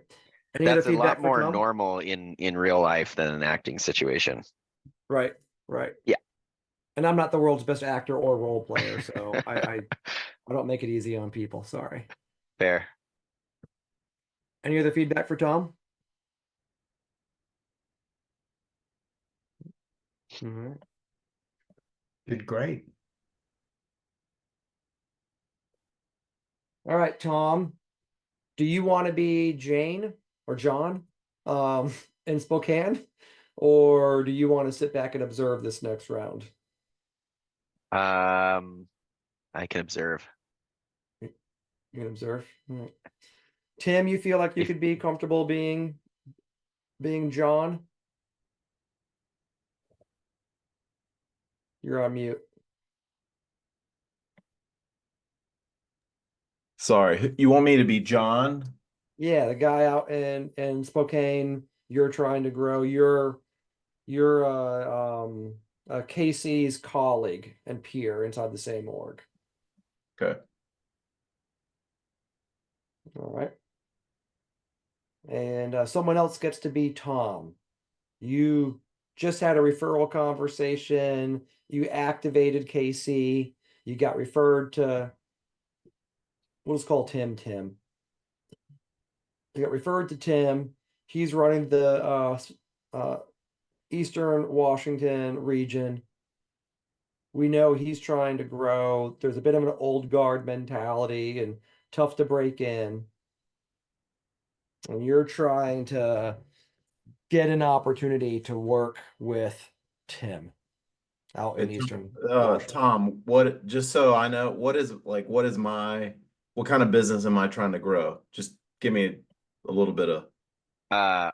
Architecture, yeah, doing, yeah, architecture just for Perfect. various projects. Yeah. Perfect. All right. So, all right. Who wants to do the practice run here? Sid, Katie, you guys get dibs. If not, Zach and Jess are on the line as well. And Pam.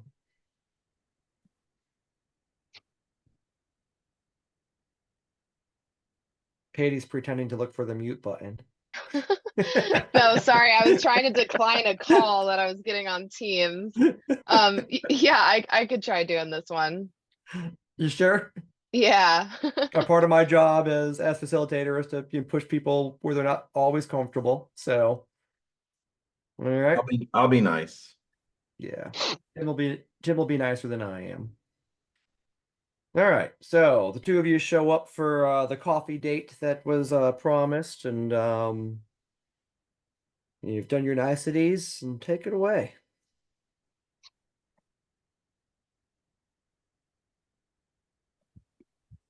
Okay. Oops. Oh, sorry. Okay. You mean to summon you to see the. There you go.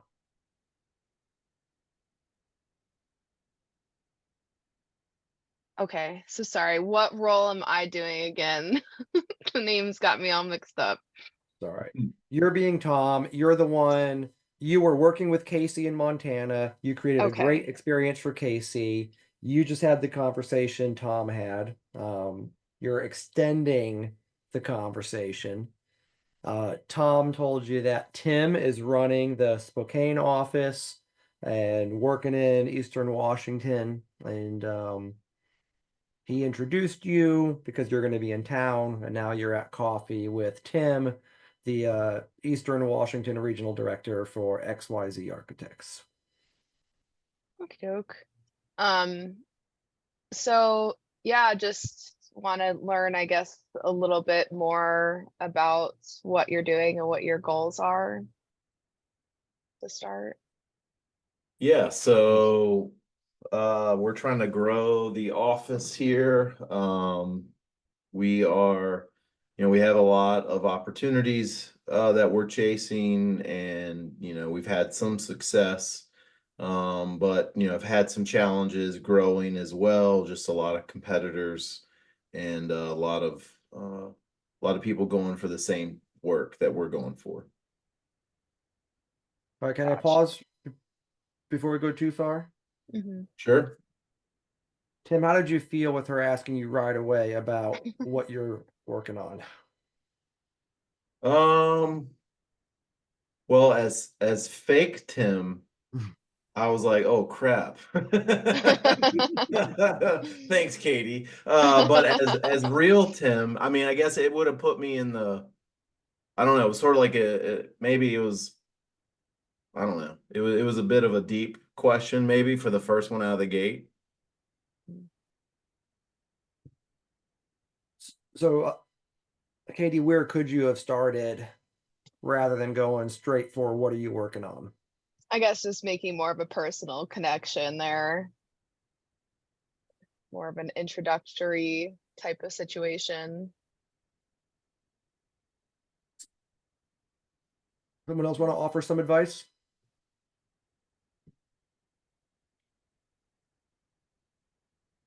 I think I might have just, oh, go ahead. I was just going to suggest just some appreciation for the work that they've done already. And then I was gonna say to try to just talk a little bit about the relationship that you already have with the person that gave you the referral, and kind of talk a little bit about that and how it kind of came to be that you're in the position that you are, meeting and trying to see, how you can help them grow, and that sort of go with that kind of angle first. Right, because now Tim's not talking about himself. Tim is talking about his colleague in Montana. A lot easier for Tim to talk about someone else when he doesn't trust Katie yet. Mhm. So, Katie, you want to maybe try again with a different open and see if that flows a little more smoothly? Yeah, I know nothing about construction, to be perfectly honest.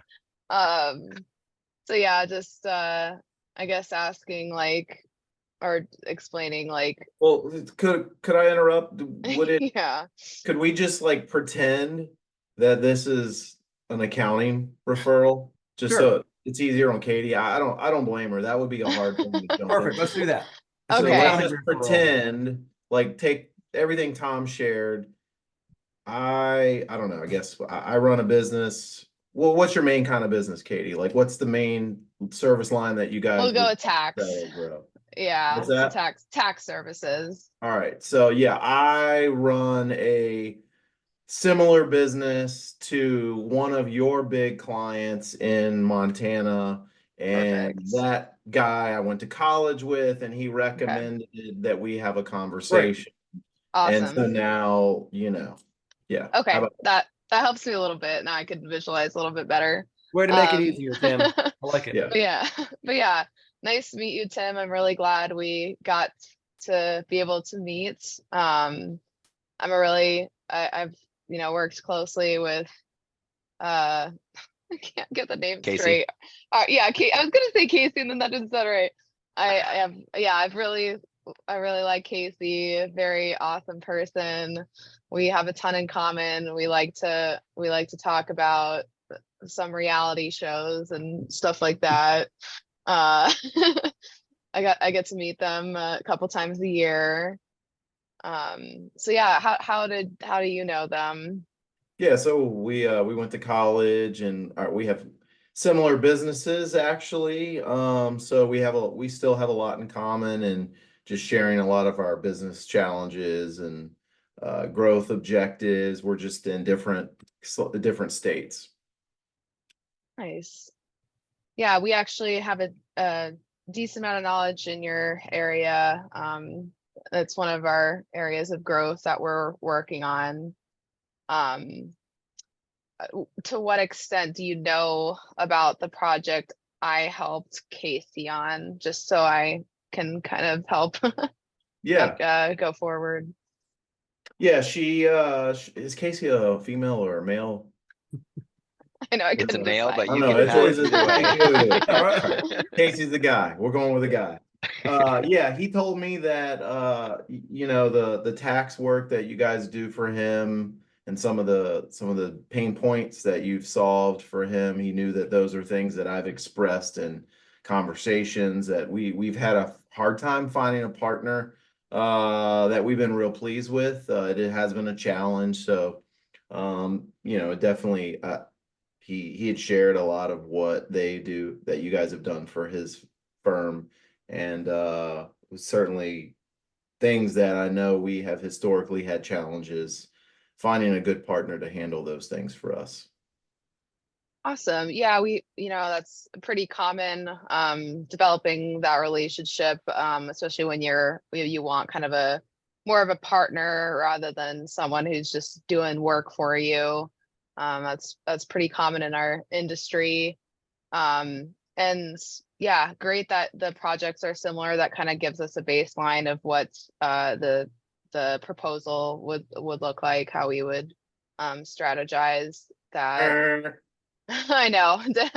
Sorry, The moment you I mentioned said it, proposal. yeah, the moment I said that, I did not mean the word proposal. It's okay. It's okay, but just so you know, it doesn't get any more salesy than saying proposal. Yeah, yeah. All Yep. good. Hey, we'll go back. We'll rewind. Go back to where you were. Yeah. Scope, I think, is the word that I was looking for there, just to understand like exactly what you're looking for. So yeah, so how, like, I don't know how to ask this because it's all specific with how, like, the projects. Just make something up and I'll add lib. We're all just rolling with it, Katie. Okay. Ad lib. Yeah. I'll do my best. Credits and Okay. debits. Yeah. I'll do my best. Yeah, just looking for like different like tax credit opportunities. Yeah, costs evaluation, have Yeah. some audit services as well. Yeah. Yeah. Well, I'll tell you the challenge that I've had with my Hey, Tim, before you go, yeah. any feedback for what Katie just did there? For me, I was gonna Oh. say that I would have felt as a client kind of like you were listing your services a bit rather than possibly asking Tim, hey, we helped Casey with specific service, whatever one you wanted to pick. Is that something you guys are struggling with too? Type of thing, rather than being like, hey, we do Yeah. X, Y, and Z. And if they say, oh no, that's not as much a problem we deal with, like, oh, okay, cool. Well, what are some other challenges that you've been facing? Yeah. And the difference there, Zach, really, really good insight. The difference there is, Katie, when you start listing, we do, tax credits, we do audit, we do this, we do that. Tim can be going down the list. That sounds expensive. I don't need it. Nope, nope, nope. And what you're doing is you're getting Tim in his head saying no. And we haven't even gotten into the relationship yet. So when you say, here's what we're helping Casey with, here's the problem Casey had. Do you have that problem? They can say no, but they haven't rejected you or your service. They've said, that's not my situation. So then you can pivot and say, well, what are some of the tax challenges that you're facing? Yeah. And you let Tim say, here's what I'm dealing with. And you can say, oh, well, we haven't helped Casey with that one, but we did help so and so. Let me tell you that story. And now instead of listing services like a menu, like a salesperson, you're probing for what their needs are. And later down the road, once you've built more rapport, that's when you can say, hey, while we're doing this, when Tim asks for help, hey, can you help me with that? That's when you can, next call down the road, say, we also help with these things. Would you like us to include any of these things? And now it becomes oh, you can do all that too, but you're not shutting down the conversation right away. You want to make sure you end this first conversation with 0 cents that you were selling. Yeah. I would say too, stepping out of the Casey shoes. Not Casey, I'm Tim, but Casey's my buddy. I shared earlier in the conversation that, you know, when I talked shop with Casey, that I said your firm's, you know, helped him with some of the things that I'm challenged with. And then I'd also given you the little egg of, that I've had a hard time finding a partner that I've been pleased with. So I feel like going in with I like that. We helped with Casey with this particular area. Is that something that you've struggled with? And then I'm like, yeah, actually, that's one of the things that I mentioned that I've had a hard time finding a partner with. And it kind of gives you, then you can sort of tee up other things that maybe I'm challenged with as well. Yeah. Great point. And this is just kind of general sales approach. Become like a bloodhound when it comes to sniffing out pain. If someone's, yeah, I've had a hard time finding a partner that does this. Well, tell me more about that. Yeah. What's made it hard?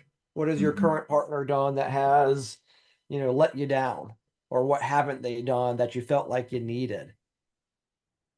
And anytime you smell pain, if you lean in on that, just tell me more, tell me more. What does that look like? They're giving you the answers because they want help, Yeah. right? They want help. So they're giving you the answers of what exactly you need to sell them to provide that help.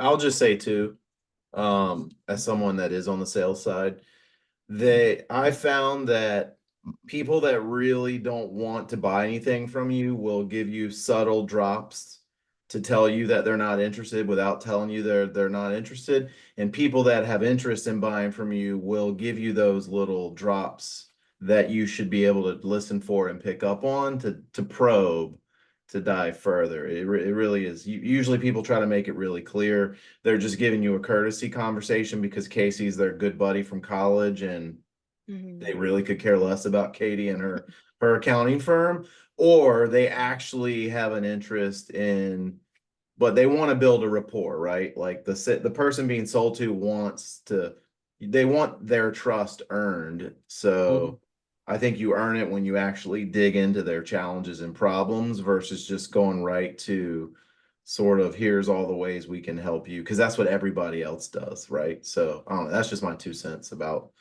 buyers.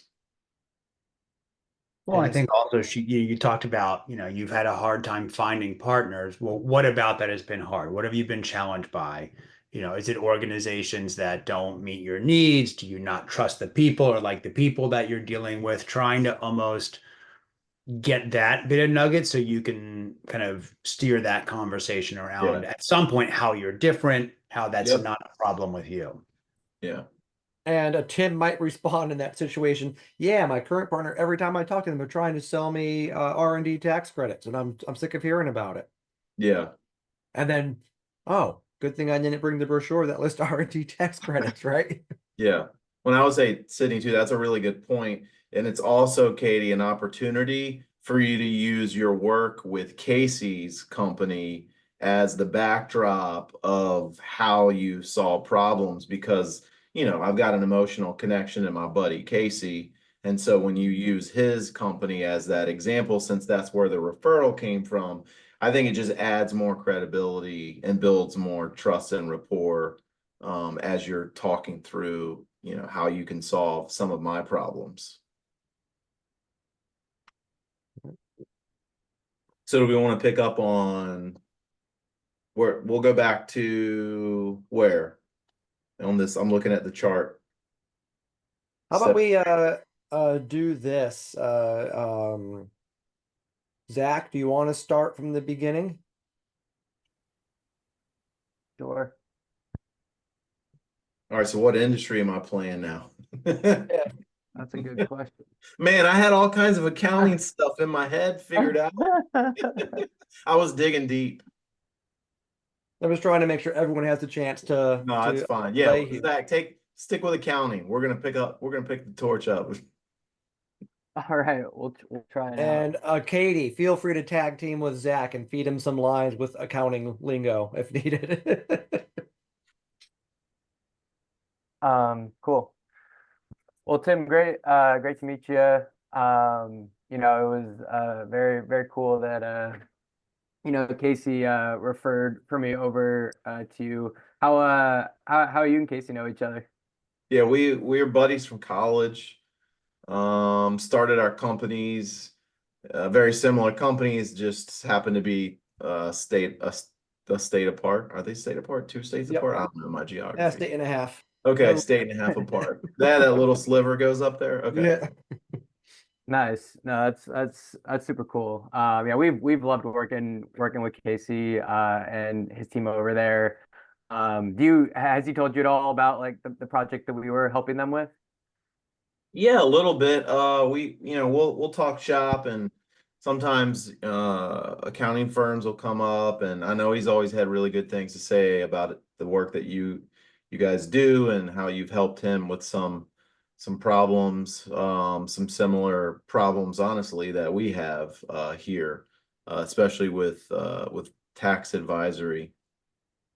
Nice. No, I really appreciate that. And glad to hear that Casey's been having an awesome experience with us. As I said, like they've been super easy to work with as well. Um, Curious how, you know, are you having any of those sort of, I know you mentioned the tax advisor, you know, challenges, which is something that we've helped them actually very recently on. Mhm. Has that been something that's been an issue for you guys in your business? Yeah, I mean, to be honest, I feel like we've had a hard time finding a true partner. It seems like the firms that we've worked with, they're very transactional. They're not proactive. I feel like it's more of a check the box mentality, Mhm. and I'm really looking for a partner that will proactively make recommendations and really be thinking ahead and really putting, our future, understanding how we're trying to grow and understand how they can help us be in the best tax situation possible, to help us grow. And honestly, the firm that we're currently working with, the firms we worked with in the past, they just kind of, it feels like they do the bare minimum status quo level of effort.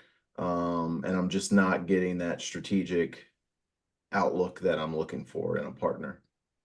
Gotcha. So they kind of just feel you know, they've been feeling to you guys just sort of as you know, we'll get you things, but we're not gonna like really partner with you to understand, you know, your insights, your business challenges, and you know, kind of giving you those recommendations. That's what I'm hearing from you.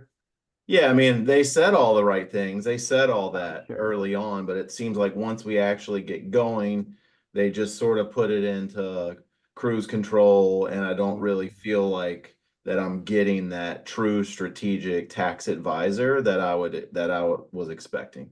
Yeah, no, that makes sense. We've heard that, you know, from few of our clients, and that's actually what Casey, you know, when he came in, and he's like, man, we're just working with, you know, this company that is just giving us, you know, the forms we need, and you know, they said they were going to be our partner, but you know, kind of like feeling like a number, you know, to Yeah. them. So I totally hear where you're coming from with that. Um, I'm curious. So, you know, with Casey and I don't know how much he's told you, you know, about what we've done with them. But you know, we have tried to go beyond. You know, obviously, we're going to get them the forms, and you know, get them sort of what they need on a baseline. But we've really been partnering with Casey. You know, we'll have like monthly check-ins, right, to go over, you know, sort of what his business problems are and how we as tax advisors, you know, can really help him solve for that. So, you know, of course we're going to be doing all the basics, but we really try to provide that level of touch. And I'll be, we'll have like a main point of contact for you that you'll be able to reach out to for all of those things. And you know, the people that work for us are very strategic in that way. You know, to help you really solve what you are, you know, what you're wanting to solve at the core. Um, Yeah, that sounds, Casey's mentioned, some of that to me and, like I said, that's kind of the type of, engagement that I've not gotten before. I'm looking for that proactive tax planning and advisory, that you described, just somebody that's a partner that's there in the trenches with us and that again, proactive and kind of looking above the waves to help us navigate growth, at the best the way we can. Absolutely. No, that sounds super aligned with, with our approach to it, which I think is the important piece, right? Is the approach of, how we're gonna do those things. Can I And, jump in here? Yeah. Yeah, okay. I'm gonna put a pause. Th this is where Zach, if you actually knew what you were talking about with accounting, you might offer some Right. specific ideas. And I feel like you're wandering. Yeah. But no fault of your own there. You're trying to sell something you don't, have expertise in. But let's give Zach some feedback.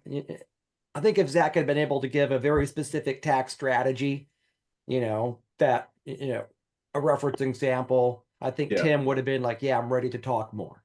Well, yeah, and if Tim was an actual business owner that has a tax planning firm that I'm working with, I would be able to tell you like specific things where I'm looking for help.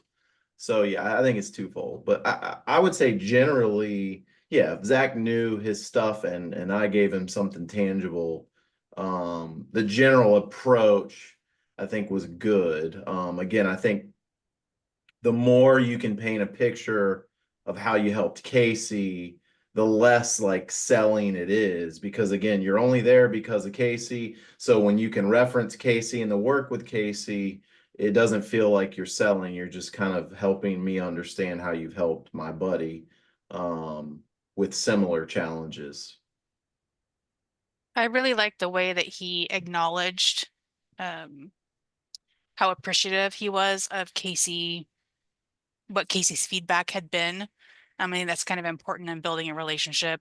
It was also really good that every time he asked a question to Tim and Tim gave him an answer, that he in turn kind of recapped that in a very quick way just to make sure that he was understanding what Tim was saying. And I think that's a huge part of communication. And that can build trust with Tim because Tim knows that it's not just going in one ear and out the other, that Zach has really been listening and processing and wants to make sure that, he is interpreting what Tim's saying the way that Tim is intending. Yeah. Jess, Tom, Sid, Katie, any other feedback for Zach?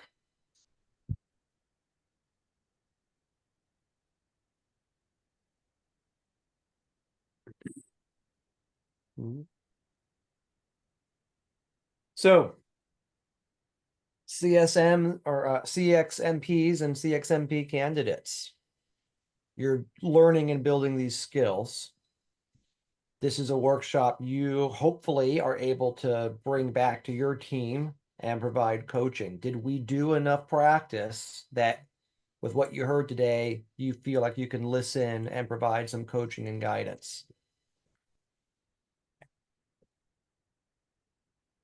Yeah, I think so. These flow charts are very helpful. It's definitely funny because it's like, especially with an engineer brain, like flow charts do make a lot of sense. So anyway, yeah, no, I think it's good. I like the interaction. The only area that and yeah, I agree, the flowcharts are super helpful. The one area I'm still a little stuck on is if you go back to the first conversation. Yep, that one. Kind of those that right vertical, if you will, on the far right, both of those ones. Especially like, do you have any peers that can use this kind of help?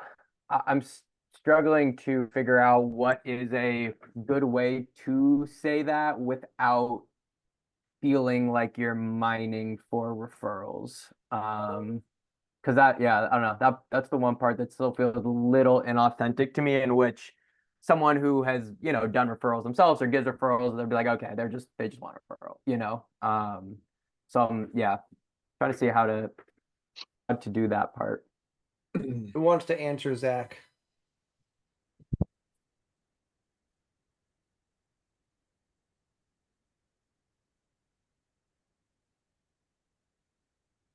I guess I would start by saying, maybe first, hopefully you already know their peers. Maybe you've done enough research where you know, through LinkedIn or through, word of mouth and talking to other people, maybe you kind of already know who you need to talk to. And then maybe you could, instead of saying peers, you could be like, hey, is Dave having this trouble too? Maybe that feels a little bit more personal and less, or more authentic, I should say. It's an idea. Yeah, if you were to do your research on whomever and know what kind of LinkedIn groups they're in, networking groups, you could say something like, has this come up in conversation? Have you heard others are struggling with this? So you're not maybe asking for any specific referrals, but you're throwing the question out more broadly around who else might be having this, but not saying that we can help with. You're just asking about the challenge, right? You're not saying, what is the challenge? Do they have this problem that I can solve? Right. I think that last part is more of just the assumption, but if you're not saying it, I think it takes away the sting of a sales conversation. Right. Mm-hmm.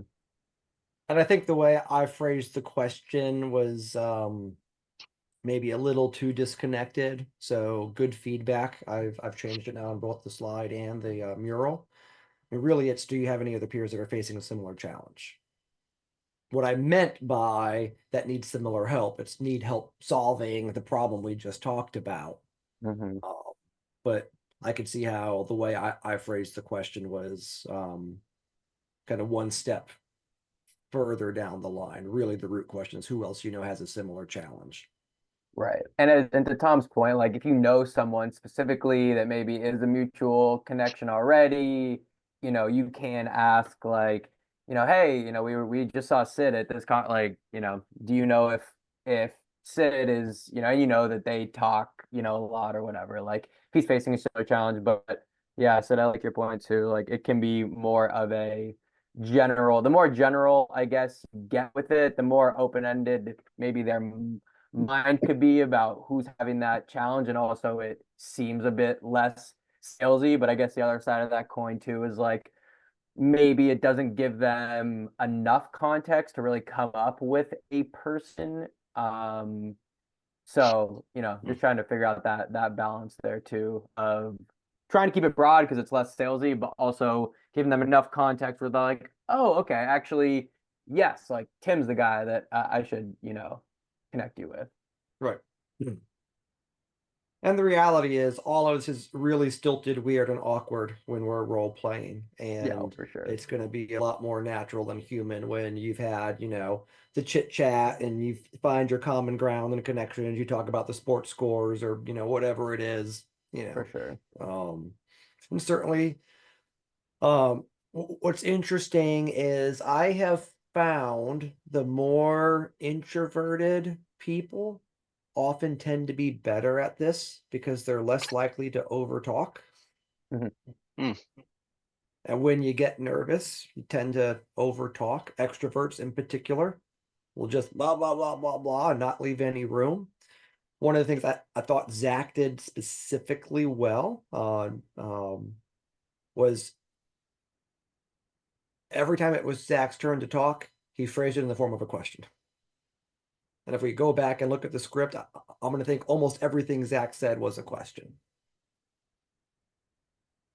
So that's another good rule of thumb. No one can object to a question in a sales process. They can object to you talking. They can't object to you asking them a question. They can decline to answer it, but they can't reject you necessarily because you haven't told them anything. All right. Well, great stuff, guys. As we get towards the end in this last block, there's this very boring looking Excel spreadsheet down here. And again, if you double click, you can download it. I have it here, and this is, I know, a public link, so I'm going to share this in the group text or chat. Drop this in here.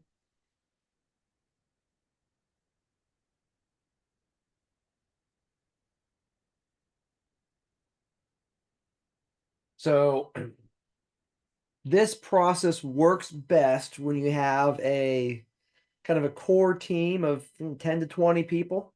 You want enough people doing this at the same time to where a few of them are going to have success, because not everyone's going to have success right away. But you don't want to make this so big that people can hide. So 10 to 20 people is a really good pilot group for this. And if you want to deploy it to 100 people, that's fine. But let me encourage you to break it up into 5 or 6 kind of growth groups. And each group is, you know, like Sid, if you deploy this at nonprofit HR, I think you said you had about a 60 or so client facing people. Yeah, that's right. So you got 3 or 4 growth groups, and you could do that, you know, within organizational bounds. You kind of based on business unit, you could do that across organizational bounds for cross-selling and pollination. You can kind of decide how to do that. So a good kind of workflow for this is, I love the 30, 60, 90 day approach. So, and you know, usually it's going to be, we're going to train people on this process right when the feedback starts rolling in. So it's fresh. Because when a client responds to a survey and says you're amazing, you got like a 24 to 48 hour window to easily, naturally reply to the client, hey, got your feedback. So glad to see things are working well. We love working with you too. I heard you talk about this. I'd love to get together and talk more about that so we can do more of it. Do you have time for us to get together in the next week or so? Right? There's a moment of time when you can do that. So Sid, I know you're doing like a monthly cadence. So let's just sync up the training. If your next cadence is going out, you know, October 12th or whatever it is, good time to do this training would be, you know, a few days before, just so it's fresh in people's minds. You could do it a week before and then maybe do a second round of role play a few days before, just in case it's needed. And then I would do the first of your 30, 60, 90 day accountability like a week later. So the feedback goes live. Week later, we're going to get together and we're all going to report back. So we start, you know, here's Casey Kasem, right? That was our stooge. The people my age and older are laughing. They know who that is. Yes, I do. I Right? do too. XYZ Architects. Client manager. This is Tom Coburn. Right? Contact manager, also Tom Coburn. Tom's managing both the account and a Casey. Net promoter was a 10. What was the core theme? You helped us grow. Is there a cross-selling opportunity? Yes, there is. External referral? Probably not. All right. So as a CX leader, it might be your job to populate, you know, columns A through H prior to that first check-in meeting. And during that check-in meeting, even if you share this link in advance, people aren't going to populate it in advance. We just know better. Use that check-in meeting. All right, everyone, take 5 minutes, go update your rows. Date of initial follow-up. Well, I followed up 2 days ago, so that was 9/24, right? Did we get an activating meeting scheduled? Yes, we did. We're doing that on 10/3. Have we had the activation meeting yet? Nope, because it's still only 9/26. Great. Our accountability stops right there. So we're having everybody in the accountability group report out. I had 4 promoters. I made 4 reach outs. I've got 3 meetings scheduled.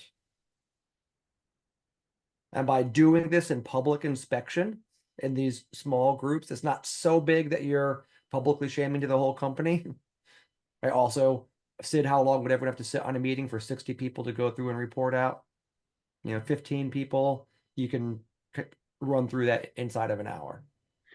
And the ones who should be having these conversations are the one who are basically project leading those engagements, who are closest to the work.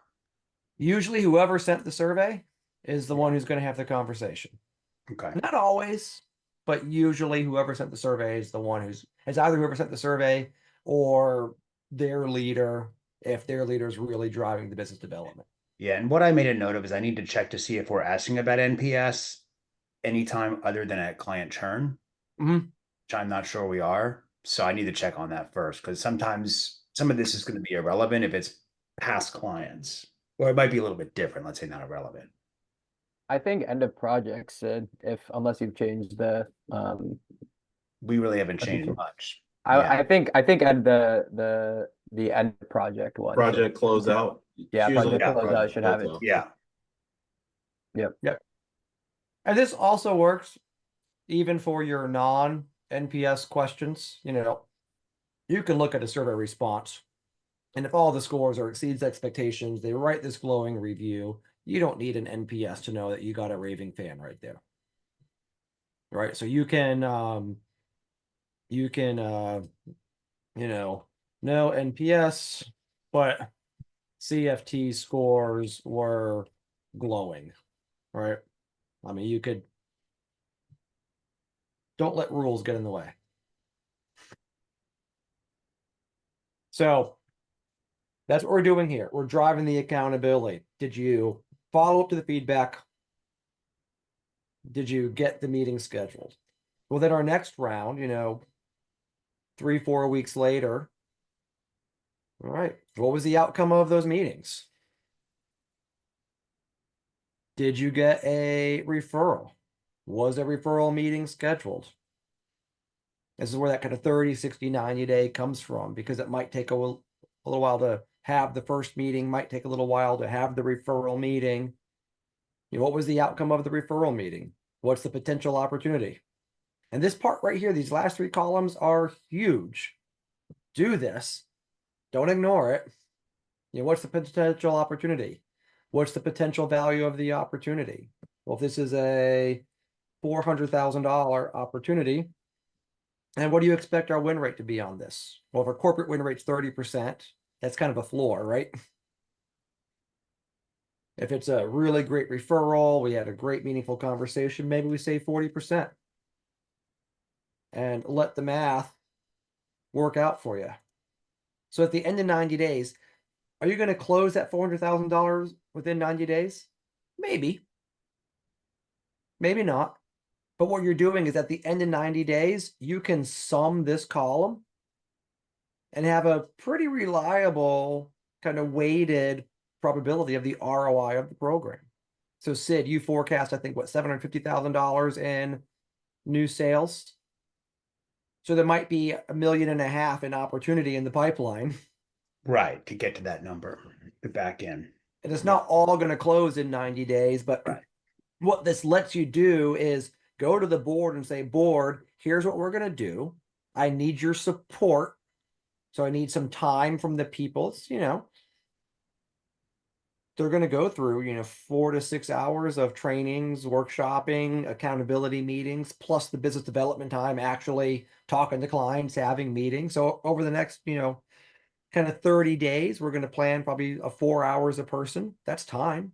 Billable hour is money, right? So first 30 days, there's about a 4-hour investment. Over the subsequent 90 days, there's going to be probably 8 hours of accountability time and business development time. And then, so that's our cost to do this. We got 15 people. That's 12 hours. That's what, 160 labor hours at, $200 an hour. So that's $32,000 in productivity we're putting into this. That's what businesses, need to hear. we need to treat CX like a business activity. So it's a $32,000 investment. Maybe you want to hire a consultant to come, moderate, add that to it. The internal soft cost is always going to be more expensive than the consultant. But at the end, we expect a weighted ROI of sales pipeline of 750. And now you got a target to shoot for. Share that with your group. Go through the math with them. Make that a target. Team, here's what we're targeting. We want to see this number at the end of our 90-day period. And so by being transparent up front, by making it measurable, by driving accountability, which a lot of professional services firms struggle with the accountability piece, by making it plain with a simple spreadsheet, you can actually drive this process all the way home. And I have every firm I've seen actually use the spreadsheet, 100% have had more than a 10x ROI. The lowest I've seen anyone return is $500,000 with a group of about 15 seller doers. So it works. Not that we've done it a million times, and so I can say, you would be 1 in a million if it doesn't, but I have yet to see it fail. So any questions about the accountability a part of this? I have a question about the process. So, you would the seller doer, right, as you're saying, would have the first conversation for sure with the promoter, right, with whoever, like, let's say, filled out the survey in this case. Is this designed for then that same person to then go have, I guess so, I guess I'm answering my own question, would to have that second meeting? Or I was thinking, like, let's say it's a $400,000 opportunity or whatever a big opportunity would be to the business. Would the, business development team come in at any point? But again, maybe that would just be obviously very salesy, in a different way. Or it could be the business development person, but they're, executing in this non-salesy way. But I'm just curious, it might not be two conversations, right? Is it the seller doer that's having those first two conversations? And then if there is some meat there, then, could potentially bring in like a business development person to talk them more through it. I'm just, curious how you've seen that work, or does it kind of just depend on the org? Yeah. And again, don't let rules get in the way of success. So in this world, you got seller doers and you got doer sellers. And then sometimes you have just plain doers, right? If you have a just plain doer, then the just plain do and the just plain doer is the one who asked for the feedback. The just plain doer might craft the email follow-up and invite for the meeting. And Zach, if you're in a doer role here at Client Savvy, you might say, and Tim and I would like to come and talk with you, or Ryan and I would like to come and talk with you to make sure we keep doing this thing. Right? If you're just a doer, someone had to sell the account. If Tim sold the account, it would make sense for Tim to come back in because they have the relationship. If it was revenue that I was managing, it might make sense to bring me in because I manage the business side, you're managing the execution side. So in that case, you might invite a seller along because you're just the doer. Right? And so if the two of us go meet with the client and then the client refers us over to the prospect, well, who's going to go meet the prospect? Probably us. And I might be the one selling. I'm not selling, but I might manage that. Well, who was the solution? Well, Zach was a solution. So you kind of become the product. And so it's important for you to be there to meet the prospect. You're going to tell the stories of how you're helping, right? And then I'm just going to, guide the conversation and kind of keep us moving towards revenue. But then, the challenge of that is the client or the prospect starts starts to see you as part of the product. And so it means I better be prepared to make Zach the client success manager on that account. Yeah. That make sense? Yeah, that makes sense. So if you're a doer seller and the objective is to grow that person into a seller doer, you might send them solo. You're at least sending them into a friendly environment. You're not saying go to a conference and meet a stranger and try to sell. Right. Right? You're at least sending them into a friendly environment. So if it's a doer seller on track to become a seller doer, you know, maybe pair them up with a seller doer for the first few when they figure it out, and, you know, have them watch, have them lead and be watched and get some coaching afterwards, and then send them off solo. So you can use this as professional development based on how you pair them up. Yeah. And for Sid, I was just thinking in that context, right? Like could be the project lead in some cases, right? Could be project lead with a team lead or with a managing director, right? Depending Or on the even BD. situation. Yeah, Right. absolutely. Right. Or the person who has the relationship, right? Which That's would be right. tracked in the CRM, or so you could like easily, figure that out. Yeah. Tom, do you see some different survey senders in your org that you would be like, there's no way I'm sending that person solo? And there's others you see they could absolutely go do this one solo. Yeah, 100%. I mean, I actually, it's interesting. I haven't heard the doer seller term before. I mean, seller doer, of course, but not doer seller. But I actually would categorize a lot of people in our company as doer sellers, because really what they're doing is they're executing work really well, and they're interacting with the client on a day-to-day basis, you know, getting actual work done. And so they just naturally sell through providing a really good product, and they create those relationships with those clients. And then there's folks like myself who are maybe, you know, maybe we're on the project in a project management role perhaps, but they're not actually performing the work. A lot of times they actually don't have as much interaction, but everyone's aware that person exists.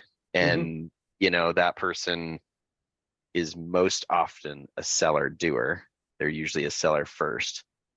So yeah, I guess the way you described it, that example is pretty true in my organization. So yeah. Katie, how about you? Yeah, we have a lot of strong sellers in our firm, but I don't think we have anything that's super like ubiquitous between everyone.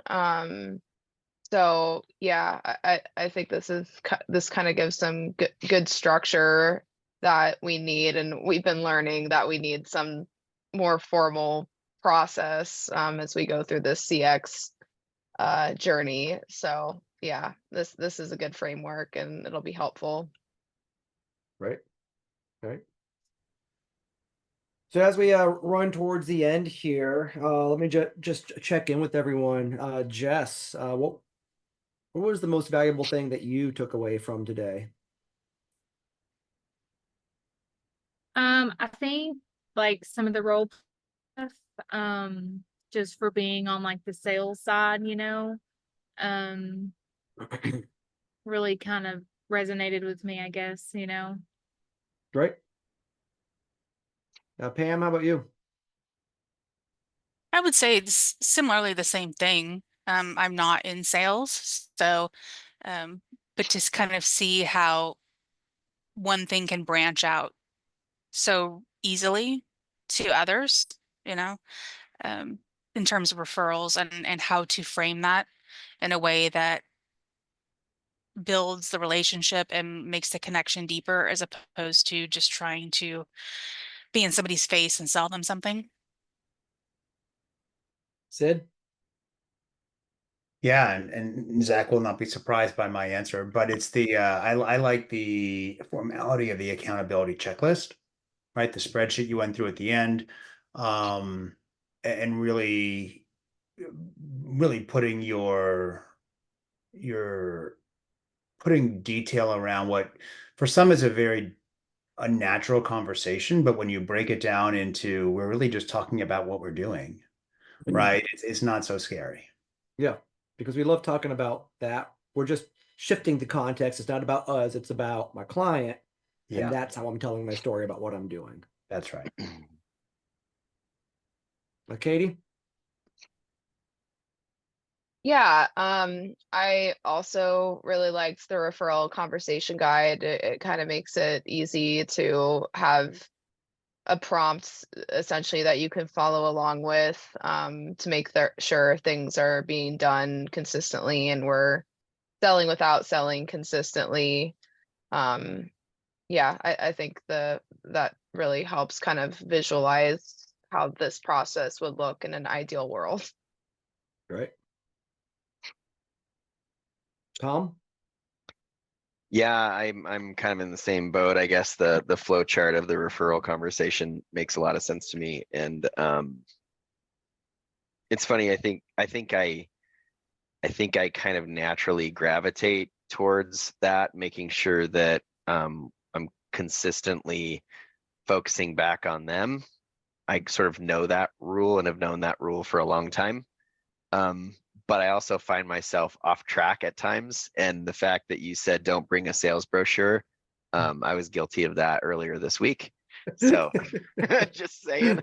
I guess we all need a reminder about that. And then just some simple tools too that you had earlier in that conversation, like the sort of the email, appreciation, value, hope, enjoyment, like making sure that those elements are in the email in a certain, order for a very specific reason,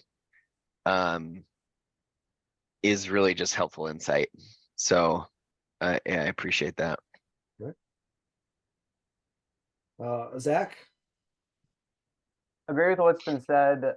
New thing too that I would add. I really like the spreadsheet we looked at the very beginning, just determining the CLV of it, because I think that is important, right? As we continue to try to make CX, a main part of the business and a respected business function, we're going to have to keep talking to executives in that way and showing them those numbers. I think that's a really helpful tool and probably could be done.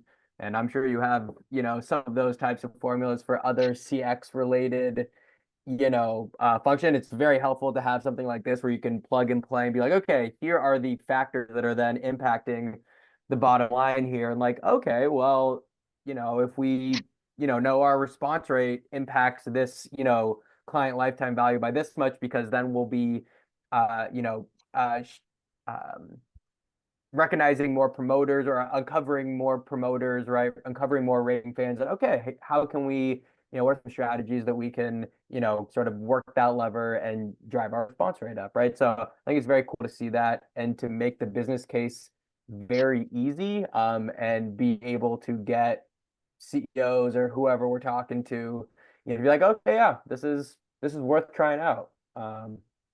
Yeah, so I like that. I'm glad you brought that up because I started today talking about this being one of the easiest points of ROI for CX. And thank you for reminding me to come back because I wanted to end on that exclamation point. The other great thing about this tracking sheet is you can pre-negotiate with your board. Can I have 20% of the return to fund what's next? Right? If you're trying to, spend $1 million on CX and the board's like, that's stupid money. We can't do that. Okay. Approach CX as a self-funding initiative.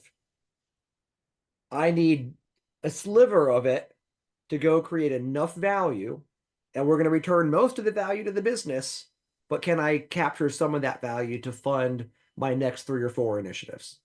And then the result of those next 3 or 4 initiatives, can I have 20% of that to go fund 6, 7, 8, and 9? And the rigid accountability to yourself to self-fund what you're doing and building a measurement framework around that to constantly report back to the board, CX thrives the better you get at that. Because you turn CX into a money-making machine. Right? Sid, if you found an ATM that every time you put a $10 bill in, a $20 came out. No, but if I found it, I'm not telling anybody. Wasn't that a Sorry. TikTok challenge recently? Right. But if you find that ATM machine and you say, hey guys, these are, $50,000 a piece. Okay, we don't have that budgeted. Are they going to go find 50 grand to buy that machine? Maybe. Depends how fast they can feed $10 in to get $20 out. Mm-hmm. Right? And if they can feed enough in that $50,000 machine is going to spit out $200,000 a year in 20s, let's go buy 4. Or maybe we buy 1 because that's all we have the money for. But then the first 100 that comes out, we'll put 50 in the bank and 50 to go buy the next one. So think about CX like that ATM. Every dollar you put in, it's got to be spitting $2 out. And if we're not measuring and reporting back to the board, the opportunity for them to lose interest or go chase the next big thing and CX to languish and never really get the executive championship it needs goes up. So, and this is just one of those great ones because it's probably the easiest single thing that you can put a little bit of effort in and drive some measurement out and get the board used to it. A journey mapping, you can build an ROI case for journey mapping, but each one is bespoke. Each one is unique. Each different journey you map has a different value proposition. So take some work to figure out what's the actual return to the business going to be and how are we going to quantify that. It's doable, but those get a little harder. Tim, last words for you. I didn't ask you what your key takeaway was. Yeah, I mean, I think like many folks have already shared the flow chart of the conversation just to kind of keep the focus on the prospect and not on what you're trying to sell, and to kind of work your way into getting them to essentially ask you to take the next step versus you having to ask them.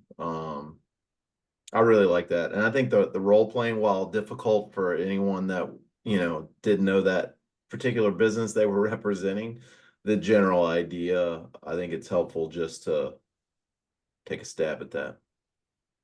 And kudos to Katie for having probably the hardest pivot of the day. So Yeah. thank you for being a sport and playing along. So I've only got one question left and then I will let you go on time. Do any of you know anyone else that needs help getting referrals? Kidding. I'm kidding. Come on, guys. That was a joke. Knew it was coming. Nice. All right. Well, guys, thank you so very much. I do appreciate your time and participation today. Our next session is October what? When is our 9th. next one? 9th. October 9th. Early.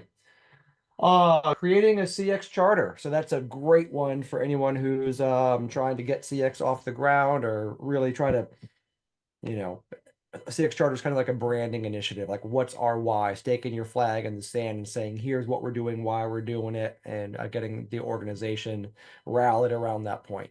So look forward to seeing all you guys in just a few weeks for that one. Cool. Thank Have you a good so much. afternoon. Bye, Thank you, everyone. guys. Guys. All right, bye, everybody. Thanks, everybody.